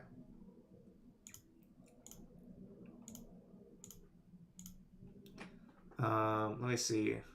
Anyway, the guy figured this all out, and then didn't realize how deep he was getting himself into with all this. Is Roaring Kitty. Hey, what's up, everyone? And he kind of like spurred on this chain reaction that led into. First, to start with GameStop, he got people to invest in GameStop for the short squeeze. Then Robinhood couldn't pay it off. They reached out to Citadel, and then they had to reach out to Melvin. So, and they basically bailed out all those people. So, but yeah, it all started with this guy just making an observation about GameStop. So how does that GameStop stuff go? Well, let's get into that a little bit. But yeah, I don't know. I can't believe it's not enough we're not at time for another ad break yet. But yeah, just a brief intro to Roaring Kitty. This is how he explains his strategy and stuff. So, Everybody, welcome to Roaring Kitty. This channel revolves around live streams where I share my daily routine of tracking stocks, performing investment research, and a whole bunch of boring stuff like that. Lately, it just seems like there's been heightened interest in the stock market, especially among investors new to the industry, right? And for these folks, I'm thinking seeing a legitimate investment process like mine in action day to day could help set you on the right path to building out your own investment process over time. Now, I ain't gonna lie, I'm gonna be doing some boring stuff on this stream, like analyzing financial statements, looking at spreadsheets and charts and all that. I mean, research is boring, right? But maybe if it's more collaborative and interactive, maybe we could have some fun with it, you know? Or maybe not. What the hell do I know? If you're interested in something like this, I encourage you to check out the other videos on this channel because they'll give you more background on things like my investment style and the tools I use and all that. That's it. I hope to see you on the stream. He's an engaging speaker, you know. He's a positive energy to him. He speaks with his body language. He has a sunny demeanor to him. His well production value, he's using like a ring light or something. He has the classic microphone that covers his voice quality very well. It's got a good setup, the camera angle and stuff. So yeah, I think this is kind of different than how they portrayed it in the movie, where he's like in this dark basement and stuff, and like he's played by Paul Dano, who's kind of more moody than like this kind of character than this person is in real life. It's a character. This is a guy in real life. It's weird how like the guy in real life is actually more like kind of animated than like the Hollywood actor. You know, it's kind of weird. And Paul Dano is known for these kind of like moody, intense characters in film and stuff. Like There Will Be Blood, favorite film of PRpHD, and also The Batman. We're not going to reveal who he is in that. But yeah, I don't know. So this is kind of like this central figure. And yeah, to actually get into like how he figured, like what his approach was, he developed a whole investment thesis that's like basically an argument for like why he wanted himself, why he was arguing that he thought GameStop was a good buy, and why maybe other people should get in on it. But also, of course, you know, this is based on around that time period. He gave all of his evidence, and he talks about his qualifications and stuff. and all his warnings and he says these are for educational purposes. He shares an effort to set you on the right path to building your own investment process. I don't provide personal investment advice or stock recommendations during the stream. Please understand my style of investing is extremely aggressive and I take on a substantial amount of risk. So if you take on any risk, you're doing that yourself. He's not telling you to take on that risk with him. You can't sue him for doing that. It's likely my approach will not be suitable for you. If you're seeking professionalized advice, I encourage you to sit down with a financial professional.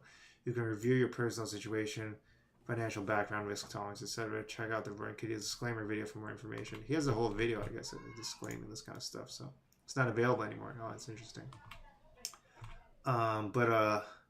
Yeah. So this is his one of his short theses that explains like why he believed in GameStop. This was done 3 years ago. I don't think this situation applies anymore. This is like how he approached things. He's clearly an intelligent individual. He researched the heck out of this, and even then, it wasn't, it wasn't a guarantee of anything happening necessarily. He had his own doubts of it, possibly. So yeah, he can't tell the future. Yeah, and I'm not telling you anything, of course. So. I know even less than anybody who's like working at any fancy financial things. So don't take any of my words of advice during this whole thing, of course. So this is purely educational and stuff. So all right. Anyway, check this out. This is his argument, his thesis. GameStop is one of the most compelling asymmetric opportunities in the market today. Really, I don't understand how you could disagree with that. That's why it's the top position in my portfolio and also Dr. Mike Burry's portfolio. But based on prevailing sentiment... Dr. Mike Burry, another comparison, another in-universe connection to The Big Short in-universe. Like there's a financial movie cinematic universe. But I guess the financial world has its own universe. Scion Capital, 4.2% over here. That is referring to Michael Burry. Michael Burry is known for being played as Christian Bale in The Big Short. And yeah, that's another film that this movie is often compared to. Yeah, that's right, PRpHD. So yeah, like that was honestly a big part of his thesis was like, if Michael Burry's in on it, like why wouldn't I be on it too? So yeah, this thesis is like, even this 5-minute thesis, he goes into all this. The most they get into it in the film is maybe like this scene where he talks with his wife and he's like, man, does this make any sense?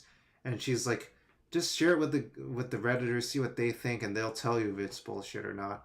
And also, this company more than anything in your life. You know it more than I do.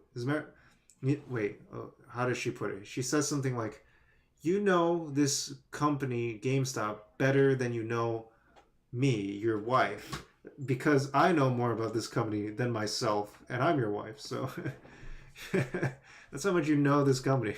It's like obsessed with this company or whatever.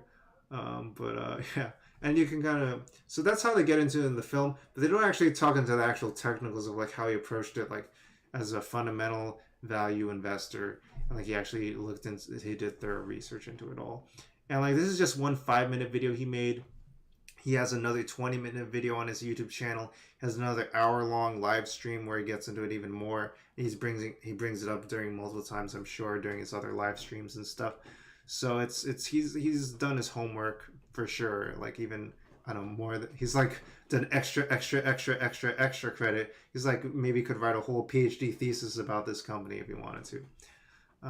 Yeah, so this is his investment thesis on why he felt like it was worth getting into GameStop. And even then, it wasn't a guarantee of anything because it could easily backfire with the short sellers and stuff. So no guarantees of anything. Anyway, let's check out what he has to say. Market and popular culture, many think it's a foolish investment, but everyone's wrong. It's like The Big Short again, or more like The Big Short Squeeze this time, right? Anyway, let me show you what we're seeing. Still in 2020, GameStop maintains a healthy market share within the gaming industry. It's the only major brick-and-mortar retailer dedicated to gaming, and a recent survey indicated that over 25% of people buy their new games at GameStop, and 40% of people buy their used games there. Its reboot plan is well underway, and is comprised of two main components. The first is optimizing the legacy business by right-sizing costs and improving the omnichannel experience. This will boost near-term free cash flow, which in turn can be used to finance the second, more important component, reinventing itself as a premier gaming hub within the thriving $150 billion gaming industry. One thing they did get to in the movie was like, I'm talking about spoilers and stuff. This is a minor point. They talk about how like GameStop as a business was able to still stay open during pandemic because they could say, oh, we're an essential service. And like, how could you be an essential service? Essential workers are like, you know, hospitals and grocery stores. And they said, oh, well, GameStop sells computer mice. And computer mice are needed for remote work and stuff. So they did talk about little things like that, but they did definitely not as like elaborate as this kind of stuff, you know, as Ryan Kitty gets into this. Yeah. So yeah, office wear, office work, office supplies and stuff. So yeah, I guess Staples would probably classify as that too. I guess, I don't know. It's interesting, but that's a completely different story. GameStop's modernizing stores, partnering with vendors, and offering experiential products. This is the potential upside, and it's enormous. They've been testing 4 stores in Tulsa, Oklahoma that focus on live experiential concepts. Clearly, the new management team is laser focused on gaming, and Frank Hamlin, the chief customer officer, wants GameStop to become the cultural center for gaming. They also teamed up with the Dallas Cowboys with the GameStop Performance Center. This space was uniquely designed to be the premier facility for the next evolution of esports. Imagine a handful of these venues around the world where gamers could come together to train, perform, and just hang out. So could this new management team... I don't even know how much of these things panned out, like this experiential game center stuff. Like, I didn't really see the fruition of that like happening anywhere. But I don't know. What do I know? And then here's Scion Capital, which is Michael Burry's firm. Actually pull off the transformation? It's possible. They've been doing mostly the right things over the past year. Plus they have Michael Burry's support. Here's Michael Burry. You're really going to question the guy who gets his hair cut at Supercuts and doesn't wear shoes? Shit, I'm not. But what about the death of physical discs, you say? Let me tell you something. People have been saying this shit for a decade. And you know what Microsoft had to say about this at the start of this console cycle? Millions of people still want discs. Period. It's a big reason these new consoles have disk drives. And that's what Michael Burry looks like. He doesn't look like Christian Bale. Yeah, as much as they portray him that way and stuff. I think Michael Burry's more associated with Christian Bale now because of like every time they talk about Michael Burry in the news on YouTube, they always show Christian Bale's face. And like he's like kind of like known for like saying stuff on... Michael Burry's known for saying like provocative statements on Twitter, to the point where now he deletes his Twitter tweets, and then like there's another Twitter account that archives his tweets and stuff, and yeah, he just drives a lot of like hype and stuff based on like what he says online, and like a lot of YouTubers follow it and make whole YouTube videos about like a small tweet he says and stuff. So yeah, very, I don't know, like kind of a little outspoken. But very compelling, and seems like a very smart guy and stuff. So yeah. Cuts and doesn't wear shoes? Shit, I'm not. But what about the death of physical discs, you say? Let me tell you something. People have been saying this shit for a decade. And you know what Microsoft had to say about this at the start of this console cycle? Millions of people still want discs. Period. It's a big reason these new consoles have disk drives. And that's why physical will remain a part of Microsoft's future. Right. It was yeah, disk drives, but like, you know, even that's not quite panning out because like now a lot of the latest gen consoles are starting to remove the discs, but you know, maybe there's backlash against that. Yeah, let's see. Be sure the shift to digital is happening. This is 3 years ago. 3 years ago, to be clear. 3 years ago. Just not as quickly as many people think. It's true the pandemic may have accelerated some long-term trends, but as stores are opening back up, people are buying physical discs again. And a quick reminder at this point, GameStop sells other items besides physical discs. This helps drive traffic and will allow it to offer exclusive console bundle. Yeah, GameStop is big on... I mean, if you go into a GameStop now, a lot of it's like collectibles, and I don't know why I'm arguing for him. Like, but yeah, a lot of it's like collectibles and accessories and stuff. To its 60 million rewards members this fall. That said, the used games business has driven the lion's share of historical free cash flow, so let's focus there. We know how Microsoft feels about physical. Now let's check in on Nintendo. In their latest pandemic-ridden quarter, a whopping 44% of game sales were still physical.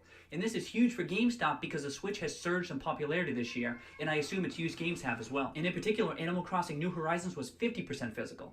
And after having sold over 20 million units in just a few months, that's now one of the top-selling video games of all time. So how about Sony? During the same quarter, 26% of full game sales were still physical. Now, the year-over-year decline is certainly notable, but two things here. First, as stores reopen and new consoles roll out, this figure will likely bounce and stabilize for a few years. And second, even just a 26% physical share is still meaningful, considering GameStop generated over $1 billion in free cash flow in the early years of the last cycle. And also, it's important to remember, this is not a zero-sum game. From April to June, video game spending was up 30% year over year. That's a massive benefit to physical, digital, and the whole damn industry. And that's why Sony and Nintendo have been boosting their expected output this year. More consoles and a much larger video game lineup than the last cycle means more software and accessory sales as well. And this is a boon to a specialized gaming retailer like GameStop, who will also benefit as the go-to destination for folks trading in old consoles and games as part of their upgrade to the new consoles. Now, obviously this thesis is based largely on the fundamentals, but shit, GameStop's chart is looking increasingly compelling. And this matters because if the price breaks out, technical analysts who don't even give a shit about the fundamentals will start piling on. To add to this, GameStop is by far the most heavily short. So yeah, talks about fundamental analysis, and then he also talks about the charts. The charts is technical analysis. Now he's also talking about the short interest here. Like in previous videos, they talked about how like different firms are making like big bets against GameStop. So short is as we were talking about short selling. This is how much the percentage of it's being short of its floating shares that are outstanding, and that means like 99 of like all the shares that are available for people to buy. There's a value of like 99% of it being already shorted. Hey, welcome back, PRpHD. I guess mentioning all this in the actual film will slow down the film a lot. Yeah, I guess so, right? Like we're not about like not shorting. We're definitely about the short selling aspects of GameStop. Yeah. I think it would have been good if they just had a moment for him to just like totally nerd out and like have other characters be like, "Oh, you're driving me crazy, Keith." Or maybe Paul Dano's like, "What the fuck's he talking about? I don't understand any of this stuff." It's a GameStop. I'm an actor. Yeah, I wonder how much like Paul Dano could convincingly deliver all this stuff. Yeah. And whatnot. Yeah. Yeah. Oh yeah, and here we also see Bed Bath Beyond at 58% short interest also. Cool. Oh, anyway. That was also one of the meme stocks. Yeah. I didn't know that was in the sheet. You mentioned it. High short interest stocks, yeah. And this sheet is, I don't think he owned. Oh, like he didn't own, but like it was like part of the highly shorted. Yeah. Yeah. Market with short interest of around 100% of the float. 100%. Can you believe that shit? The combination of positive fundamental developments, a potentially massively bullish chart, and an exorbitant short interest suggests to me that an upward move could be explosive. Maybe. What the hell do we know? So yeah, very entertaining, very engaging, fun, fun. Doesn't seem like a Redditor. Doesn't seem like he's gonna be crass and like, trying to like, or doesn't seem like a Redditor where he'll make like crude jokes. I don't think he even likes swearing too much. Yeah. And what else? He doesn't. He's not like trying to get your money or anything. It's like buy my review code or whatever, Or like if you invest in me, you're gonna make billions of dollars. So he's not gonna like get clickbait headlines. And like he's like, I'm showing the work. This is what it looks like. This is how it looks to me. Let me know if any of this looks wrong or anything. He's not sure himself, and he's gonna post all his receipts and stuff. Here's all the links and stuff. GameStop investor presentation, May 2020. GameStop Performance Center info. IGN, Games Industry Biz, Xbox's Phil Spencer. I mean, like, yeah, something they did mention in the movie is that Roaring Kitty like had the stance that like Wall Street didn't understand games because they're like, oh, it's going out of business. What do they know? These guys are idiots. Yeah. And then like Roaring Kitty's like, no, these things are great. People still play games all the time. So. Oh boy, some people comment, this aged well. There you go, yeah. There you go. Yeah, there you go. This man has become an absolute icon. Yeah. Sheer confidence and character, absolute blank of steel. Chess, the YouTube chess account says checkmate short sellers. Chess is memeing about it. They're gonna make a movie about this, and Christian Bale will play your character. Almost. They had Paul Dano. Yeah, there you go. Spoil the Batman. We're gonna comment on that right now. You'll comment right now. We're playing Michael Burry again. The Stonks Cinematic Universe. Yeah, they didn't show Michael Burry in the film. Which would be funny if he was played by Christian Bale. Someone at the 21 hours ago, the very last comment here said, "Well, you were half right." I'm gonna like that right now. There we go. I'm not gonna reply to a random person. I literally said I'm not gonna reply to a random person, and this person's YouTube account is @person-GK5EE. So their YouTube account is basically literally a person. I'm not gonna reply to this random person. Unfortunately, because of YouTube's like renaming thing stuff, like it's all screwed up now. It's all screwed up. Yeah. Like before, you probably had a name, and then you didn't feel like changing it or whatever. Yeah, whatever, person. I don't trust you. But yeah, here's so yeah, this scene. This is another scene that's a really cool part of the film. I don't think this is a big spoiler or anything. This is a very dramatic part of the film. This is like the actual it's not a spoiler. It's not a spoiler because this happened in real life. And I think like it's good to know that this happened in real life as you're watching it, because then or like after you watch it and then you watch this and you're like, wow, this actually happened in real life. That's part of the problem of the movie. You can just look at the stuff online for free. Wasn't actually paying to watch the movie. But it's fun to watch it in a movie and a narrative experience and like through the storytelling. I liked it. It was done in competent hands. I like the incompetent hands. It was in hands that were competent. I want to say. I don't want to say incompetent hands. But yeah. Inflammable. It's flammable. Oh, it's inflammable. Oh, perfect. Oh, you don't need to worry.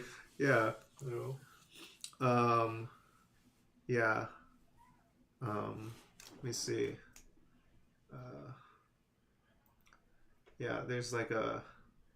I just heard of another metaphor that was like if somebody's buying insurance on somebody else's house, you know, if you're saying, oh, I bet your house, I bet I'll make money off of your house being set on fire, you know, it incentivizes somebody to be like, oh, well, I'm just going to drop a couple matches every once in a while, you know, see what happens, you know, I don't know what happens, I was just smoking and it just happened, you know. So, yeah, that's like kind of like the incentive. That's like kind of the problem of the incentives of like certain kind of financial instruments that are out there. It's like maybe that's some of the ones in The Big Short and stuff. Yeah. But so that's why some of those things are limited to who can access those. Yeah. But you know, some men just want to watch the world burn. But sometimes it actually works out where it's like, no, you actually need this instrument because like otherwise nobody's gonna do anything about it. So, because what if the house actually does burn down? You know. Like, you gotta let somebody. So you don't want to watch the house burn. Some people actually do. So you burn down your house, Master. The house is about to burn down. You gotta like allow me to get in on it, and then I could help pay everybody else off.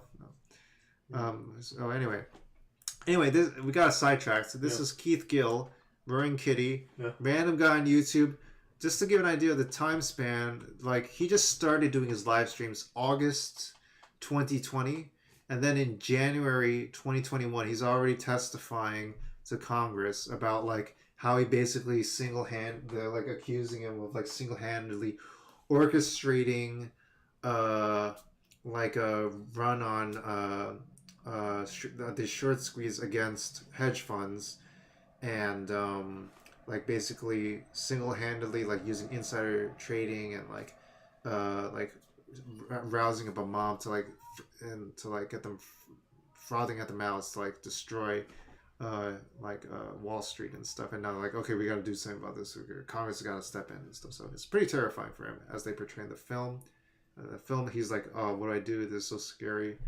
But this is how it happened in real life. This is the actual footage, and it's like basically like kind of 1-to-1 with the film. So anyway, you're gonna see it right now. Yeah. Here's Representative Maxine Waters, who's like they use this footage in the film here. So. Yeah. And I think this is probably. I think CNBC would let us use this, right? Right? They probably let us use this. I don't think they would, because this is you can easily find like the actual C-SPAN of it or something. Should I look at the C-SPAN of it or something? I'll probably get the C-SPAN of it. Look at the C-SPAN of it. Okay. Keith Gill Keith Gill C-SPAN should only be like one entry. Yeah, there we go. Yeah. Yahoo Finance. Oh, yeah, Yahoo Finance is fine. Yeah, use Yahoo Finance. Yeah. No C-SPAN. C-SPAN has no YouTube. Should have something. I don't know. All right, whatever. Member Yahoo McHenry, Finance. members of the committee. I'm happy to discuss with the committee my purchases of GameStop shares and my discussions of their fair value on social media. It is true that my investment in that company multiplied in value many times. That's like I saw some illegal eagle, and it's good to be like, oh, I agree that these things are true. It's almost as if like you're acknowledging their argument, but then you're going to disprove it in the next breath. So it's like an effective rhetoric tactic to be like, yeah, these things are true. Yeah, but actually, what's not true is the following. It's like, oh, okay, you're acknowledging certain things. So. I tell for that. I feel enormous. You talk to a lawyer for this, yeah. Yeah. Unfortunate. And like, yeah, they portray. Here's the kitten in the background. Here's the scarf everyone knows him for, and like they have that in the movie and stuff. It's great. That's and a major spoiler. And the people watching this are, I don't know, but it's in real life. I also believe the current price of the shares demonstrates that I've been right about the company. A few things I am not. I am not a cat. There you go. I am not an institutional investor. There. Nor am I a hedge fund. I do not have clients, and I do not provide personalized investment advice for fees or commissions. I'm just an individual whose investment in GameStop and posts on social media were based upon my own research and analysis. I grew up in Brockton, Massachusetts. My family was not wealthy. My father was a truck driver, and my mom a registered nurse. I was one of 3 kids and the first in my family to earn a 4-year college degree when I graduated from Stonehill College in 2009. That was not a good time to be looking for a job. Yeah. From 2010 to 2017, I worked at a few startup companies, but there were significant periods when I was unemployed. I took an interest in the stock market, and even though I had very little money, I used those times to educate myself and learn more about investing. In 2019, after nearly 2 years unemployed, I accepted a marketing and financial education job at MassMutual. I don't think it's on his end. I'm pretty sure, and it sounds like it's the audio quality sounds like it's from the Congress side. My wife Caroline and I were thrilled that I had an income and benefits. My job was to help develop financial education classes that advisors could present to prospective clients. I was not a stockbroker or a financial advisor. I did not talk to clients, and I did not recommend stocks for them to buy. Before and after I joined MassMutual, I studied and followed stocks. One of those was GameStop. In early June of 2019, the price of GameStop stock declined below what I thought was its fair value. I invested in GameStop in 2019 and 2020 because, as I studied the company, I became more and more confident in my analysis. 2 important factors, based entirely on publicly available information, gave me confidence that GameStop was undervalued. So, like, yeah, he wants to make sure he clarifies, like, this is all publicly available information. There's no, like, foul play. There's no insider trading. He's just saying this is all, him getting the, like, there's no edge here. Institutional investors usually have some kind of edge oftentimes, and then he's just doing this based off, like, his own personal research and stuff. So it's a very good rhetorical kind of thing. He wants to clarify and clear his name and stuff, so. I guess he had enough money to practice this. Get the research for it. Also, he studies stuff a lot, so he's pretty good. Smart guy, yeah. First, the market was underestimating the prospects of GameStop's legacy business and overestimating the likelihood of bankruptcy. I grew up playing video games and shopping at GameStop, and I plan to continue shopping there. GameStop stores still provide real value to consumers and reliable revenue for GameStop.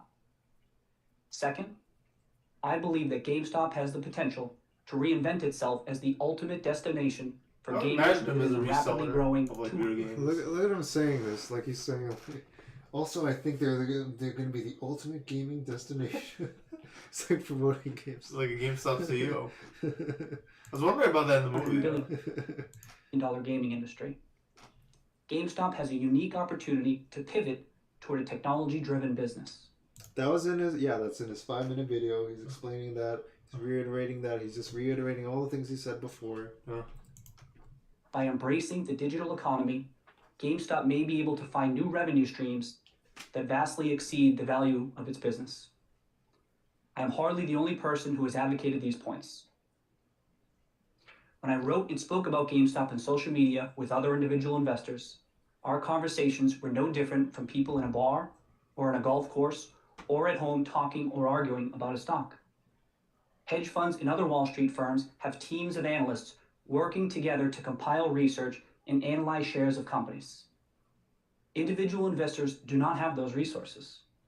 Social media platforms like Reddit, YouTube, and Twitter are leveling the playing field.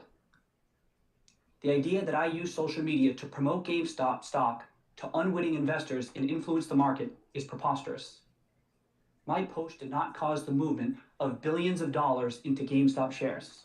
Damn, he's saying it's preposterous. He's like, it's a bull claim. He's not taking a modest stance on that. Yeah. He's like taking a hardline stance. And he's telling he's telling that to he's a random guy, and he's like, I'm going to tell you, Congress, this is preposterous. Yeah, it's pretty bold, right? Yeah. But it's like, I mean, like that's how you avoid going losing the trial. Yeah, yeah. It is tragic that some people lost money, and my heart goes out to them. But what happened in January just demonstrates again that investing in public securities is extremely risky. As I said earlier, I consider myself and my family fortunate with our investment. When the stock price broke $20 in December, I knew my investment was a success. I was so happy to visit my family in Brockton for the holidays. The money will go such a long way for us. We had an incredibly difficult 2020. Most difficult was the tragic and unexpected loss of my sister Sarah in June. I am grateful to be in a position to give back to and support my family. As for what happened in January, others will have to explain it. It's alarming how little we know about the inner workings of the market. And I am thankful that this committee is examining what happened. I also want to say that I support retail investors' right to invest in what they want, when they want. I support the right of individuals to send a message based on how they invest. As for me, I like the stock. I like the stock. Hey, you said it. Bullish as I've ever been on a potential turnaround. That was made it seem more epic than that, but he just says it pretty plainly. GameStop, and I remain invested in the company. I think the internet was exploded over it, though. He said it very casually. But he said, thank you. Cheers, everyone. And let me see. Another key point is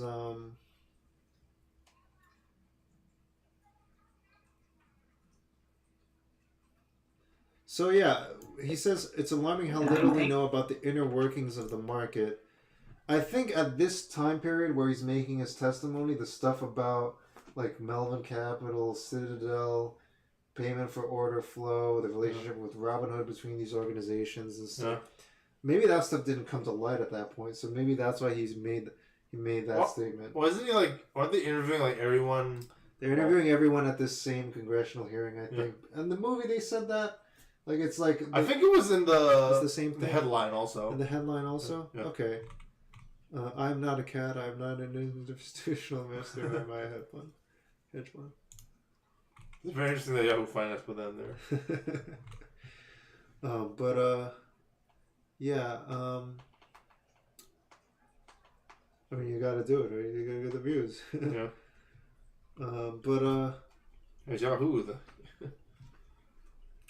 But yeah, he doesn't know what's going on. Yeah. So he's like, I don't know what happened. I don't know what's happening. Yeah. And then stuff like Jon Stewart is like, what's bringing attention to this stuff in the light and stuff. Yeah. So yeah, this is like the full story. Yeah.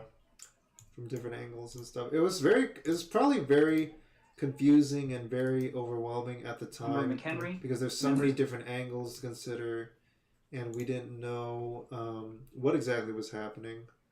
And I mean, a lot of people were just like, bye, like the hedges, and then they owe the hedges to them.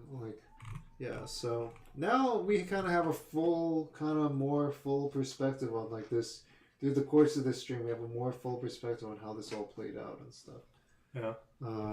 Like kind of beginning to end a little bit. Yeah. CNBC on how Reddit traders took on Wall Street. Oh, here's Robert Reich. I think he wouldn't mind us sharing some stuff. I actually don't quite know what this video is. But let me see. Don't share HBO Max. HBO Max will definitely take it down. HBO Max trailer? Trailer maybe not. Trailer. Trailer's fine, right? Yeah. Okay. I saw that documentary too, but yeah. Okay, we're gonna show this Robert Reich clip. I'm not. I think this is supposed to refer to GameStop. I have no idea. I'm not sure either. So we'll see.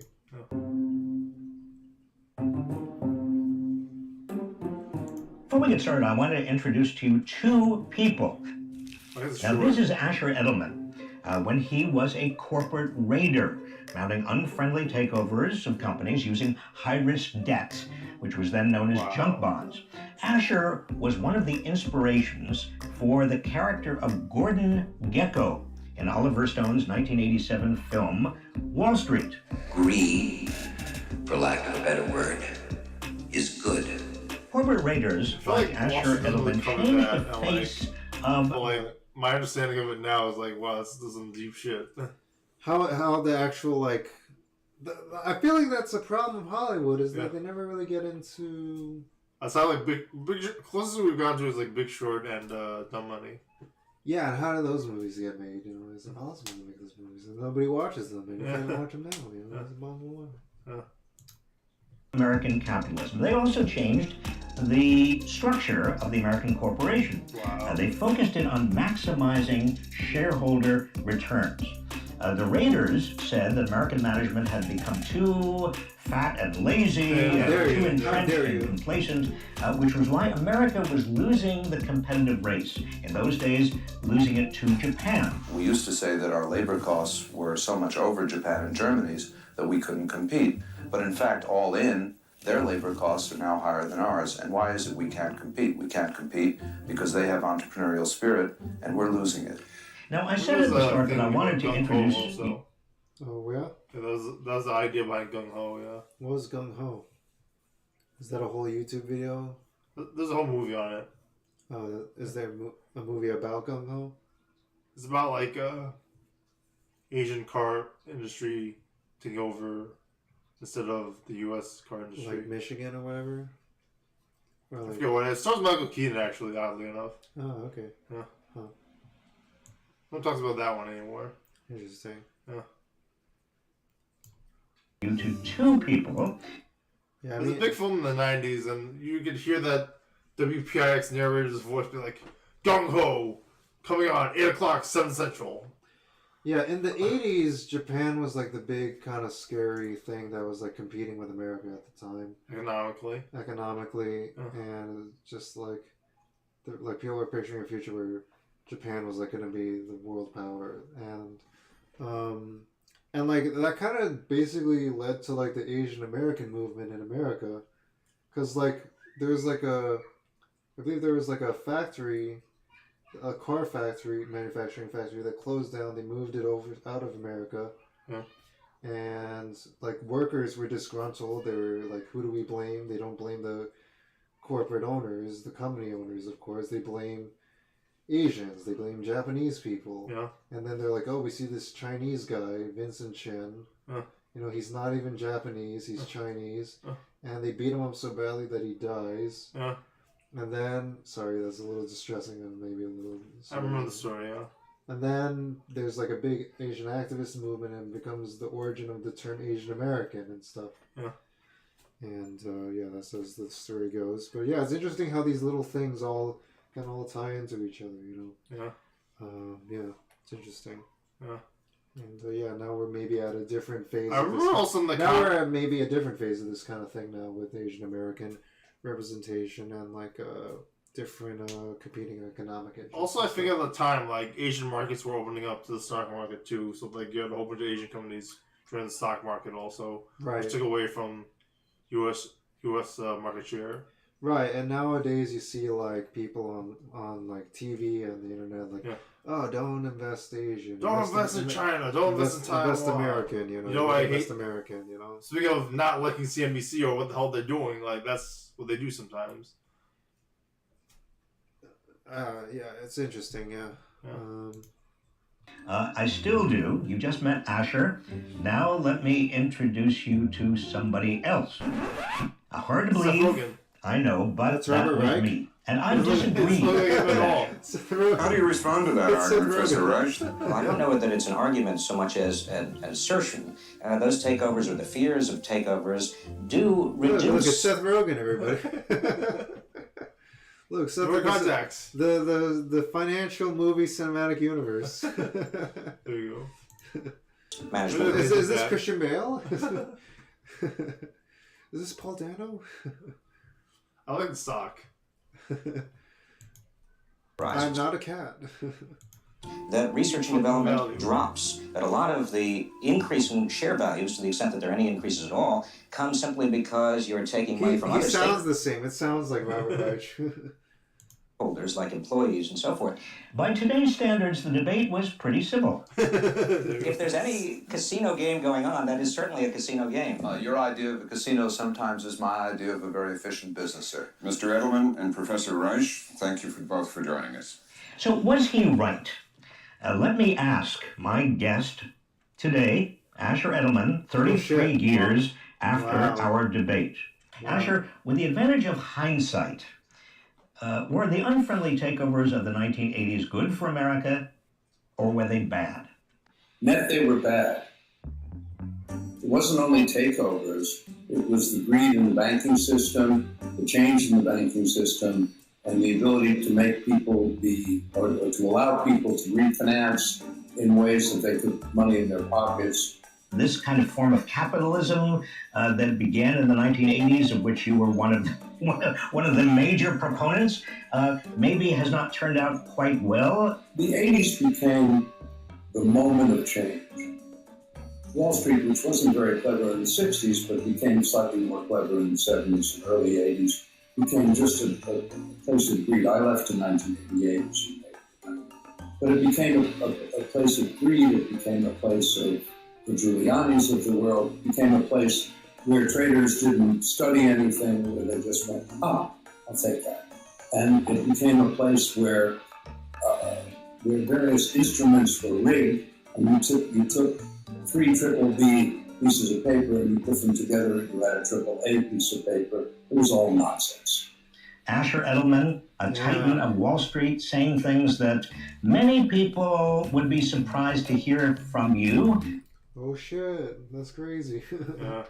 It might not have anything to do with what we're talking about, but like whatever. Yeah, this might. Yeah, I don't know what this has to do with GameStop. It's interesting, well, yeah, like it's interesting.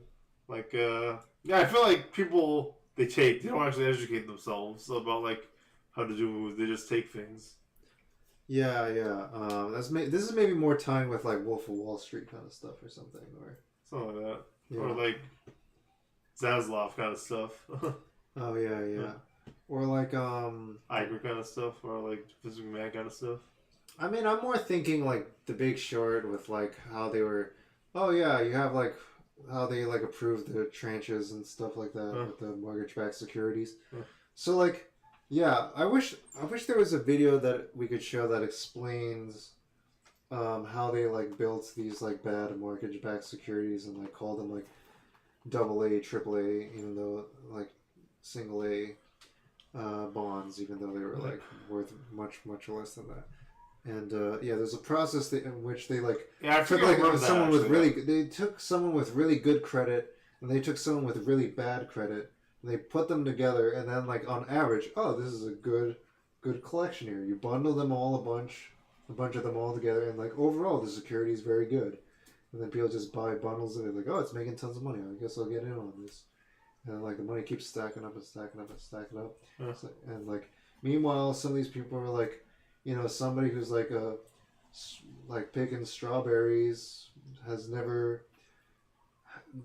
even have a credit card or something. They got a home loan at like little to no approval process or no cost or anything, and no interest initially. And like happy, I'll happily take a home and stuff.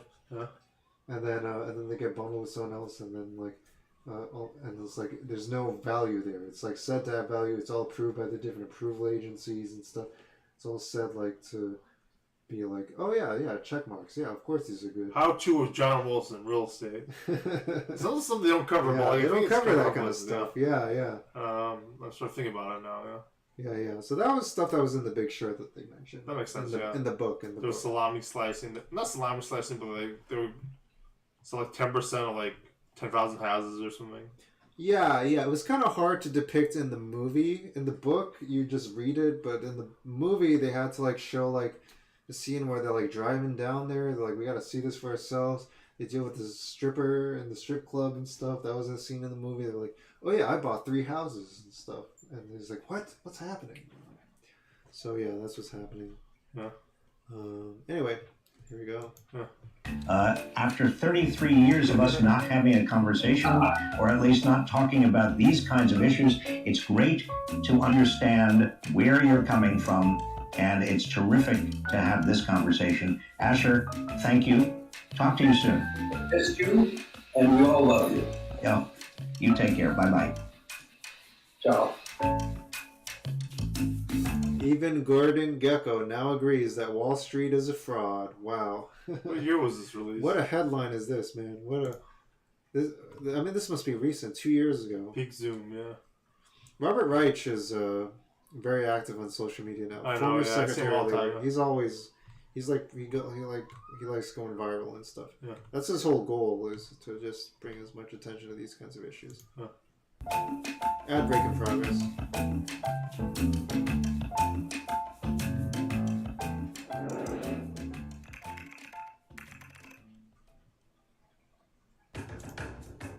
GameStop game.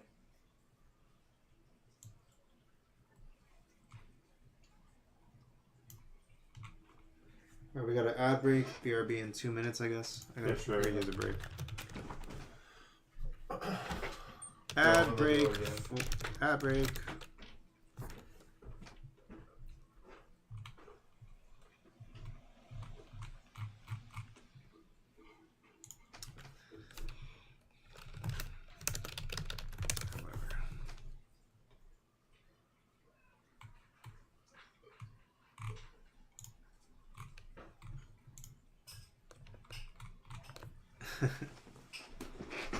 I'm gonna mute this.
Oh, wait, muted, sorry. Muted? Yeah. Oh, okay, we're not back. Sorry.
We're back. So to wrap up, I think we're wrapping up at this point. Yeah. It's been going on for a while. This is intense. This is longer than the movie. Yeah. The movie was only 9 minutes.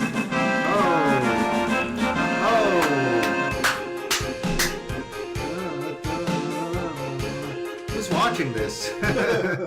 Quacks011. Oh, welcome to the stream. We're like wrapping up. Thanks for joining, though. Hope you were enjoying this. You've been like quietly following and stuff, maybe. So yeah, thanks for following. This was a lot of fun. Dumb Money was a great movie.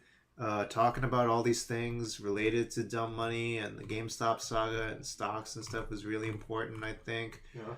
I don't normally cover this kind of stuff, but it's like kind of sort of something that I've been following a lot more closely lately.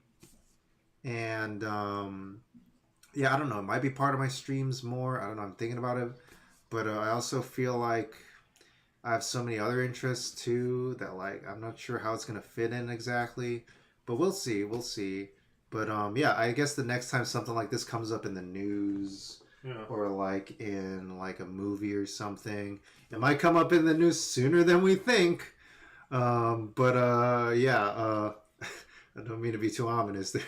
But I don't know if you follow the news at all, but like some of this stuff sounds like a little dicey in the economy now. People don't, but maybe it's been like that for like several years now, so we're not exactly sure what's gonna happen.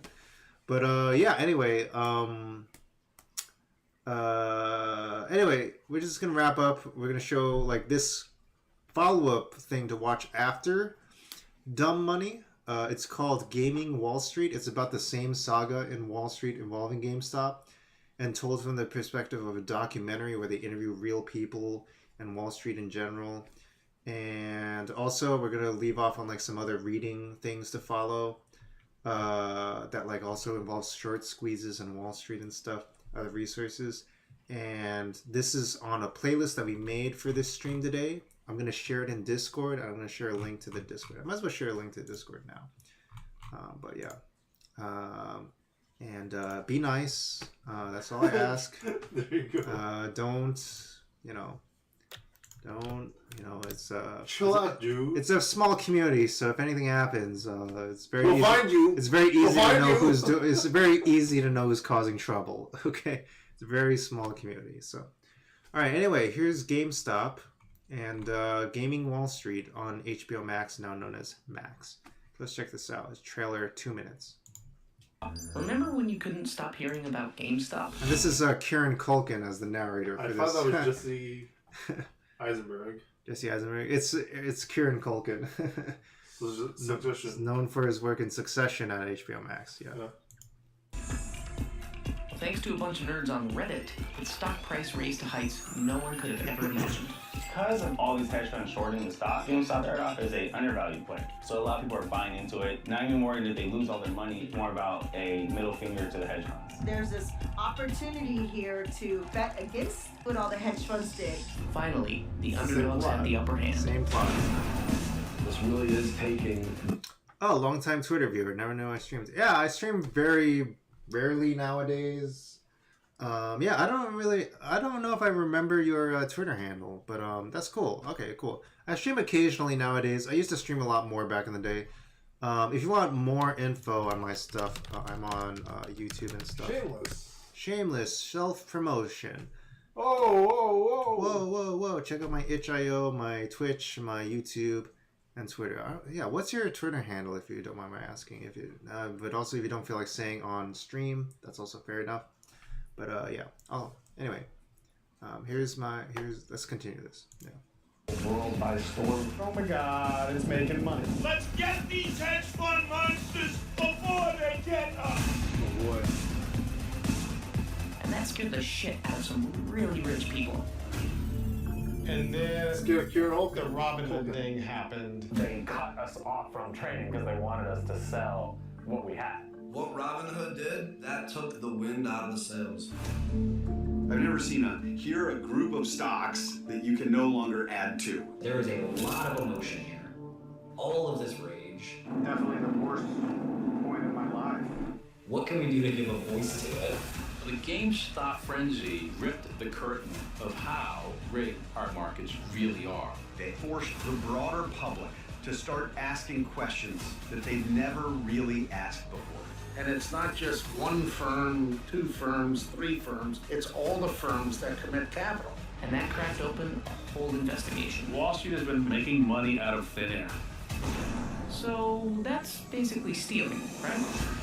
The level of illegal activity is just astonishing. The market does get manipulated in a lot of ways that we don't see. But how do you play a game when someone else makes the rules? Someone can cheat, and you'll never know. It's intentionally hidden from you that you can't see where the profits really lie. This is our one chance to blow up the Death Star. I don't even care who the whistleblower is. That's why it's important that people come forward. We'll come forward. This is just the beginning. Yeah. And yeah, we're seeing a number of elements here. Some regular people also in this, their perspectives, like kind of similar to Dumb Money. Why did I blank out on the name of the movie we've been talking about nonstop? Well, we didn't actually call it by name. Yeah, we just been talking about the GameStop stuff. I was looking at the title of the movie. Doesn't really stick out to me. Honestly. Yeah, it's hard to really remember the name of the movie. I still forget it. When GameStop was happening, I didn't call it Dumb Money. Yeah, I don't really think of it that way, you know. Yeah. And it's like from the perspective of the rich people, the billionaires, is calling it dumb money. Yeah. But also, it's not dumb money because they figured it out. So. Yeah. I don't know. It's like a bug's life. It's a bug's life. Yeah. You're calling this dumb money? You're calling this dumb money? This? You're saying this is dumb money? I don't think so, man. So yeah, they gotta give. You can't trust money. What can you trust? Yeah. It is the voice. You can't trust money. Who can't? Are we referencing?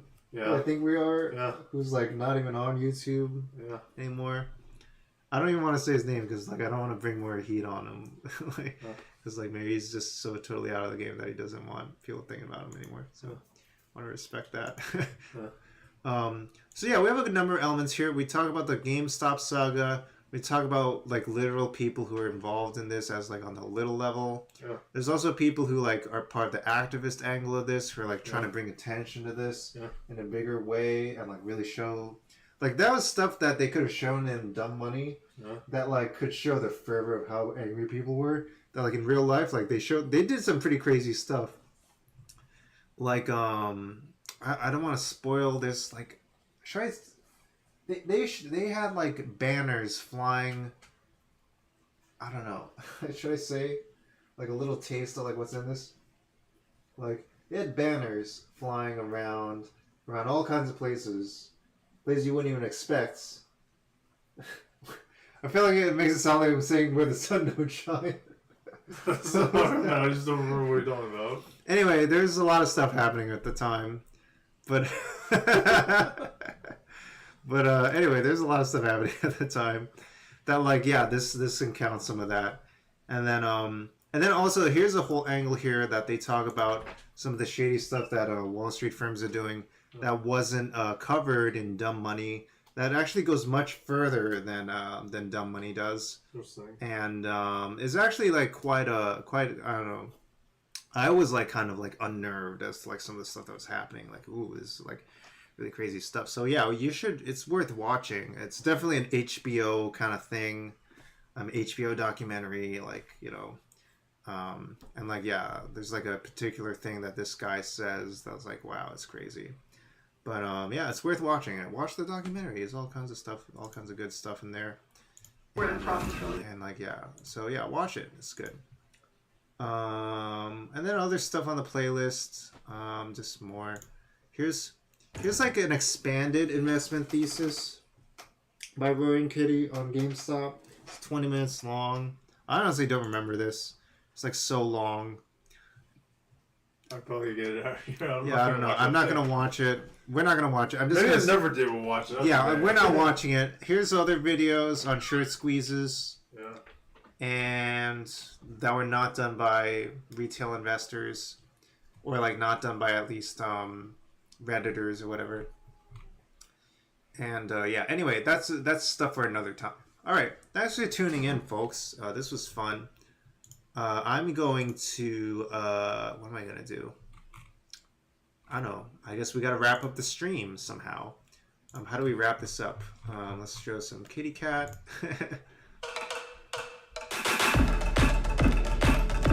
I gotta find another person to raid.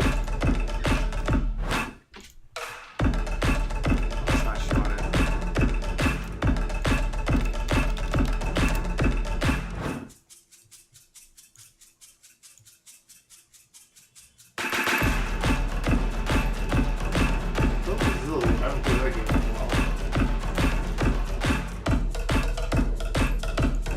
I don't even know if we should raid anybody to talk about all this.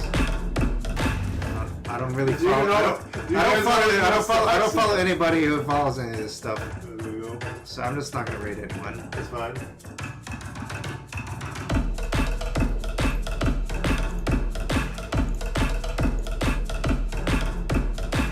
This is an amazing clip, by the way. Cat catching the snow. And they have this in the movie. It's great. Yeah. And then one more time for good measure. There you go. So I have been seeing a lot of people online who are like, what is going on with the stock market? Is there anyone who can explain this in normal person terms instead of... Say PRpHD out. I just want people to enjoy this while me making the shot. Okay, PRpHD out, Mudita heart out. Enjoy. Have a good one. Stay safe. Don't do any risky things in the stock market or otherwise. I don't know if it's a shot. Remember your hedges. Remember your hedges. Yeah. And yeah, happy safe travels, and happy watching. Enjoy movies and stuff. Yeah. Enjoy good company. PRpHD. This is good times. I don't know what I'm doing. I don't know what you're doing. I'm very confused. I don't know why the thumb looks weird. Alright, anyway. Good times. We're had by all. More shameless self-promotion, I guess. Yeah. And, okay. So I decided I want to do that because, like, I own stocks, so I, like, have a pretty good understanding of the stock market. And from what I understand, there are these people who they have lots of money, and they have hedges around their house, and they go to the market, but it's like not a real market. It's metaphorical, but it's real. And they go that company is not doing well, so I'm gonna make it do worse. So they pull out some papers and they go, who wants to make a deal? They start making deals and they say if this company's good, if it goes down, then I get money from you, and if it goes up, then I'll give you money. But they don't tell you that it's not gonna go up. I mean, they will make it so it goes down. But then there was this online reading club that was like, well, not today. Online reading club, Reddit, read, I guess is like maybe the implication. Reddit is like a reading club. We want hedges too, and so they went into their bank accounts, and then they also went to the market, and they were like, buy of the company, and changed it a lot. And so now the initial people, the hedges have to give their hedges, I think, to the other people. So yeah, if you have any questions, just let me know. I never get tired of this. The anxiety. Good acting, great acting. And like she's basically describing what's happening and just sounding completely non-confident and non-competent, but like she's basically describing exactly what's happening. It's great. I love it. All right, here's the link. Check out the link to her. Here's her pinned tweet. Love it. Avalon Penrose. All right, and then also Cardi B's WAP was also important to dumb money storytelling. We didn't get a chance to talk about this, but this is part of it too. I'm gonna share this too. Join the Discord. I'm just gonna link to this. Join the Discord, and I'll see you next time. Mudita heart out. Stay soft, stay strong, and I'll see you next time. I'm gonna copy this link. Join the Discord. Shameless. All right. Cool. All right. Have a good one, folks. Dumb money. All right. Have a good one, folks. Take care. And also, happy birthday, Jim Henson. Oh, yeah. Happy birthday, Jim Henson. I don't know if you heard PRpHD downstairs. Happy birthday, Jim Henson. See you, folks. Bye-bye. Oh, yeah. See you, folks. Bye-bye. Dumb money. Go watch it. I did it. I finally did it. I don't even know how I thought about it at the end. All right. Anyway, we need hard out. See ya. Happy birthday, Jim Henson. Happy birthday, Jim Henson. What's our sing from Labyrinth? Dance. Dance, magic, dance. Dance, magic. You put the spell on you, the magic that you do. Jump. I don't know. Jump, magic, jump. Jump, magic, jump. I don't know those lyrics. That's good enough, yeah, that's fine. All right, anyway, we're out of here. We're out of here, yeah. All right, peace. Have a good one. Have a good one. I might do a podcast after this. I don't know. There you go, yeah, Labyrinth or whatever. Yeah, all right, take it easy.